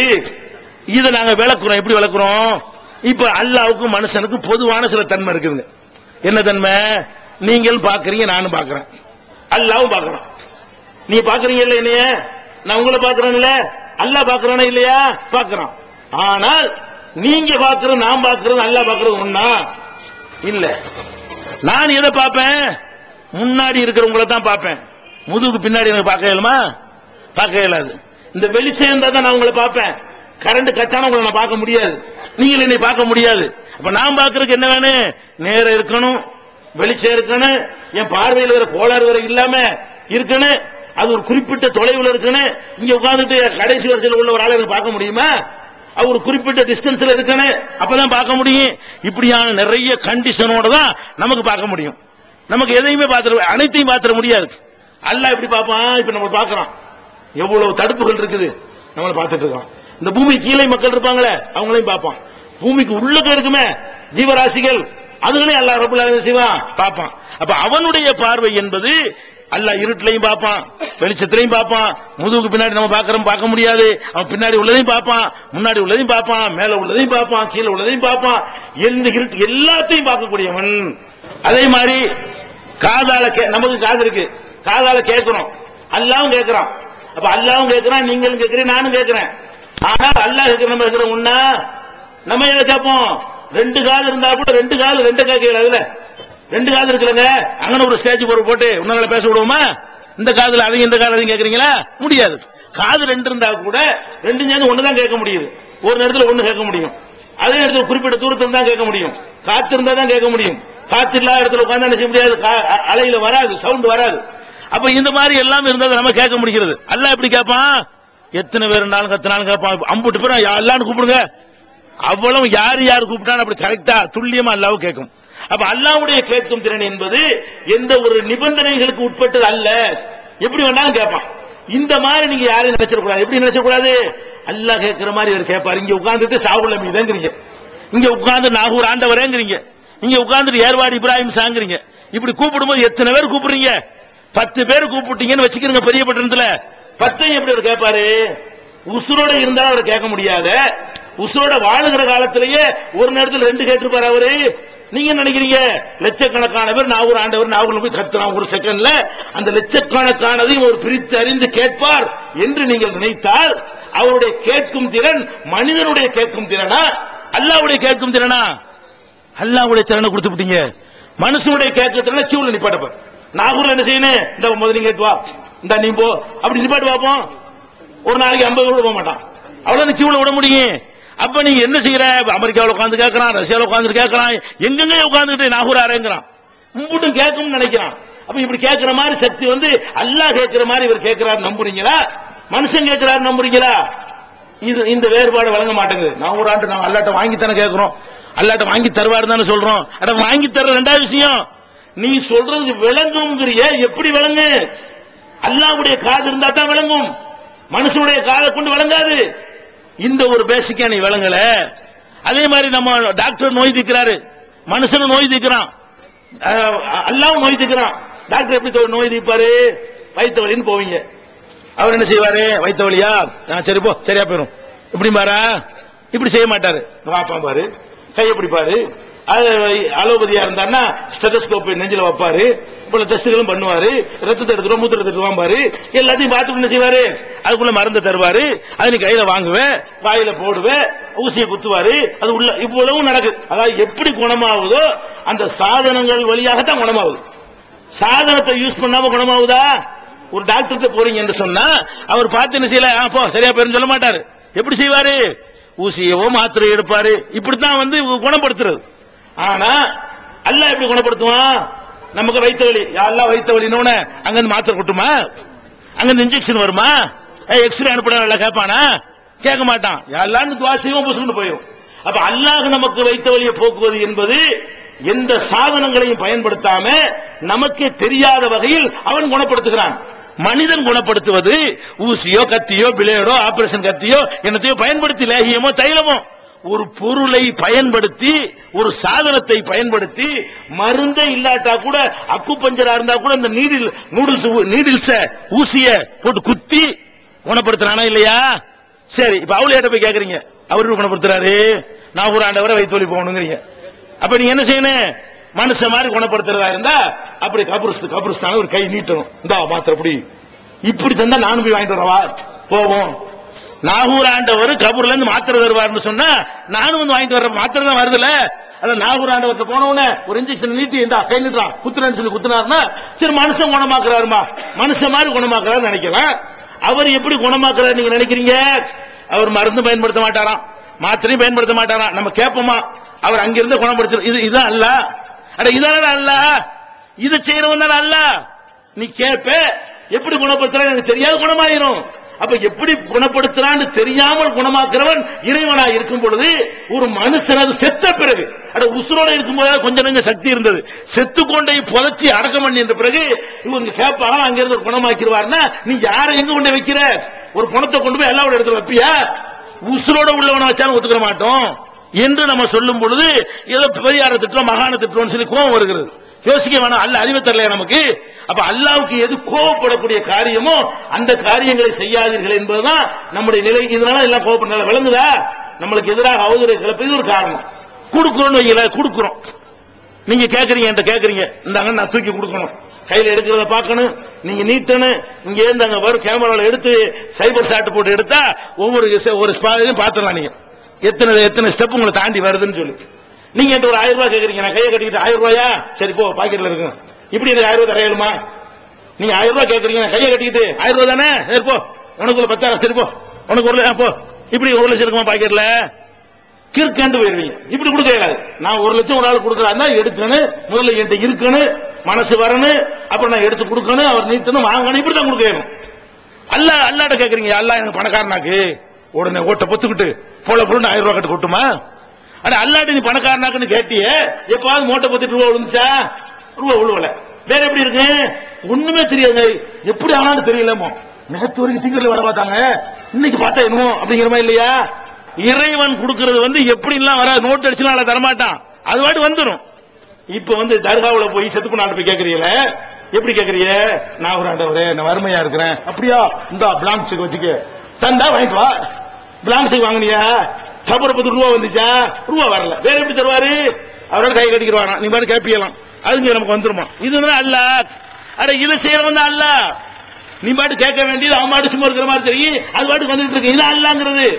அப்ப அல்லாஹ்வுடைய தன்மையை கொண்டு போய்கிட்டு ஒரு மனுஷன் கொண்டு கொடுக்குறீங்களே, இது எவ்வளவு பெரிய டேஞ்சரான ஒரு விஷயம் என்று சொல்லும் பொழுது முறிது வாங்குறவனுக்கு பிடிக்க மாட்டேங்குது, மந்திரிச்சு கொடுக்கிறவனுக்கு பிடிக்க மாட்டேங்குது, தாயத்து தட்டுக்காரனுக்கு பிடிக்க மாட்டேங்குது, பில்லி சூனியோண்டு ஏவல்ன்றான அவனுக்கு பிடிக்க மாட்டேங்குது, இதே மாதிரி தர்கா வழிபடுறான அதை சமாதியை வச்சுக்கிட்டு அவனுக்கு பிடிக்க மாட்டேங்குது, மதுகப பின்பற்றான அவனுக்கு பிடிக்க, எல்லாம் பேசிக்க என்ன?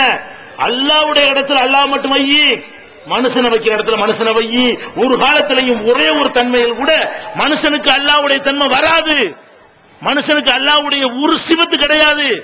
ஒரே ஒரு விஷயம், மனுஷனுக்கு அல்லாஹ்வுக்கு ஒன்னா இருக்கு நினைச்சிட்டா நீ ஈக்குவல் ஆக்கிட்ட, இணை கற்பிக்கிறேன்னு என்ன ஈக்குவல் பண்றது.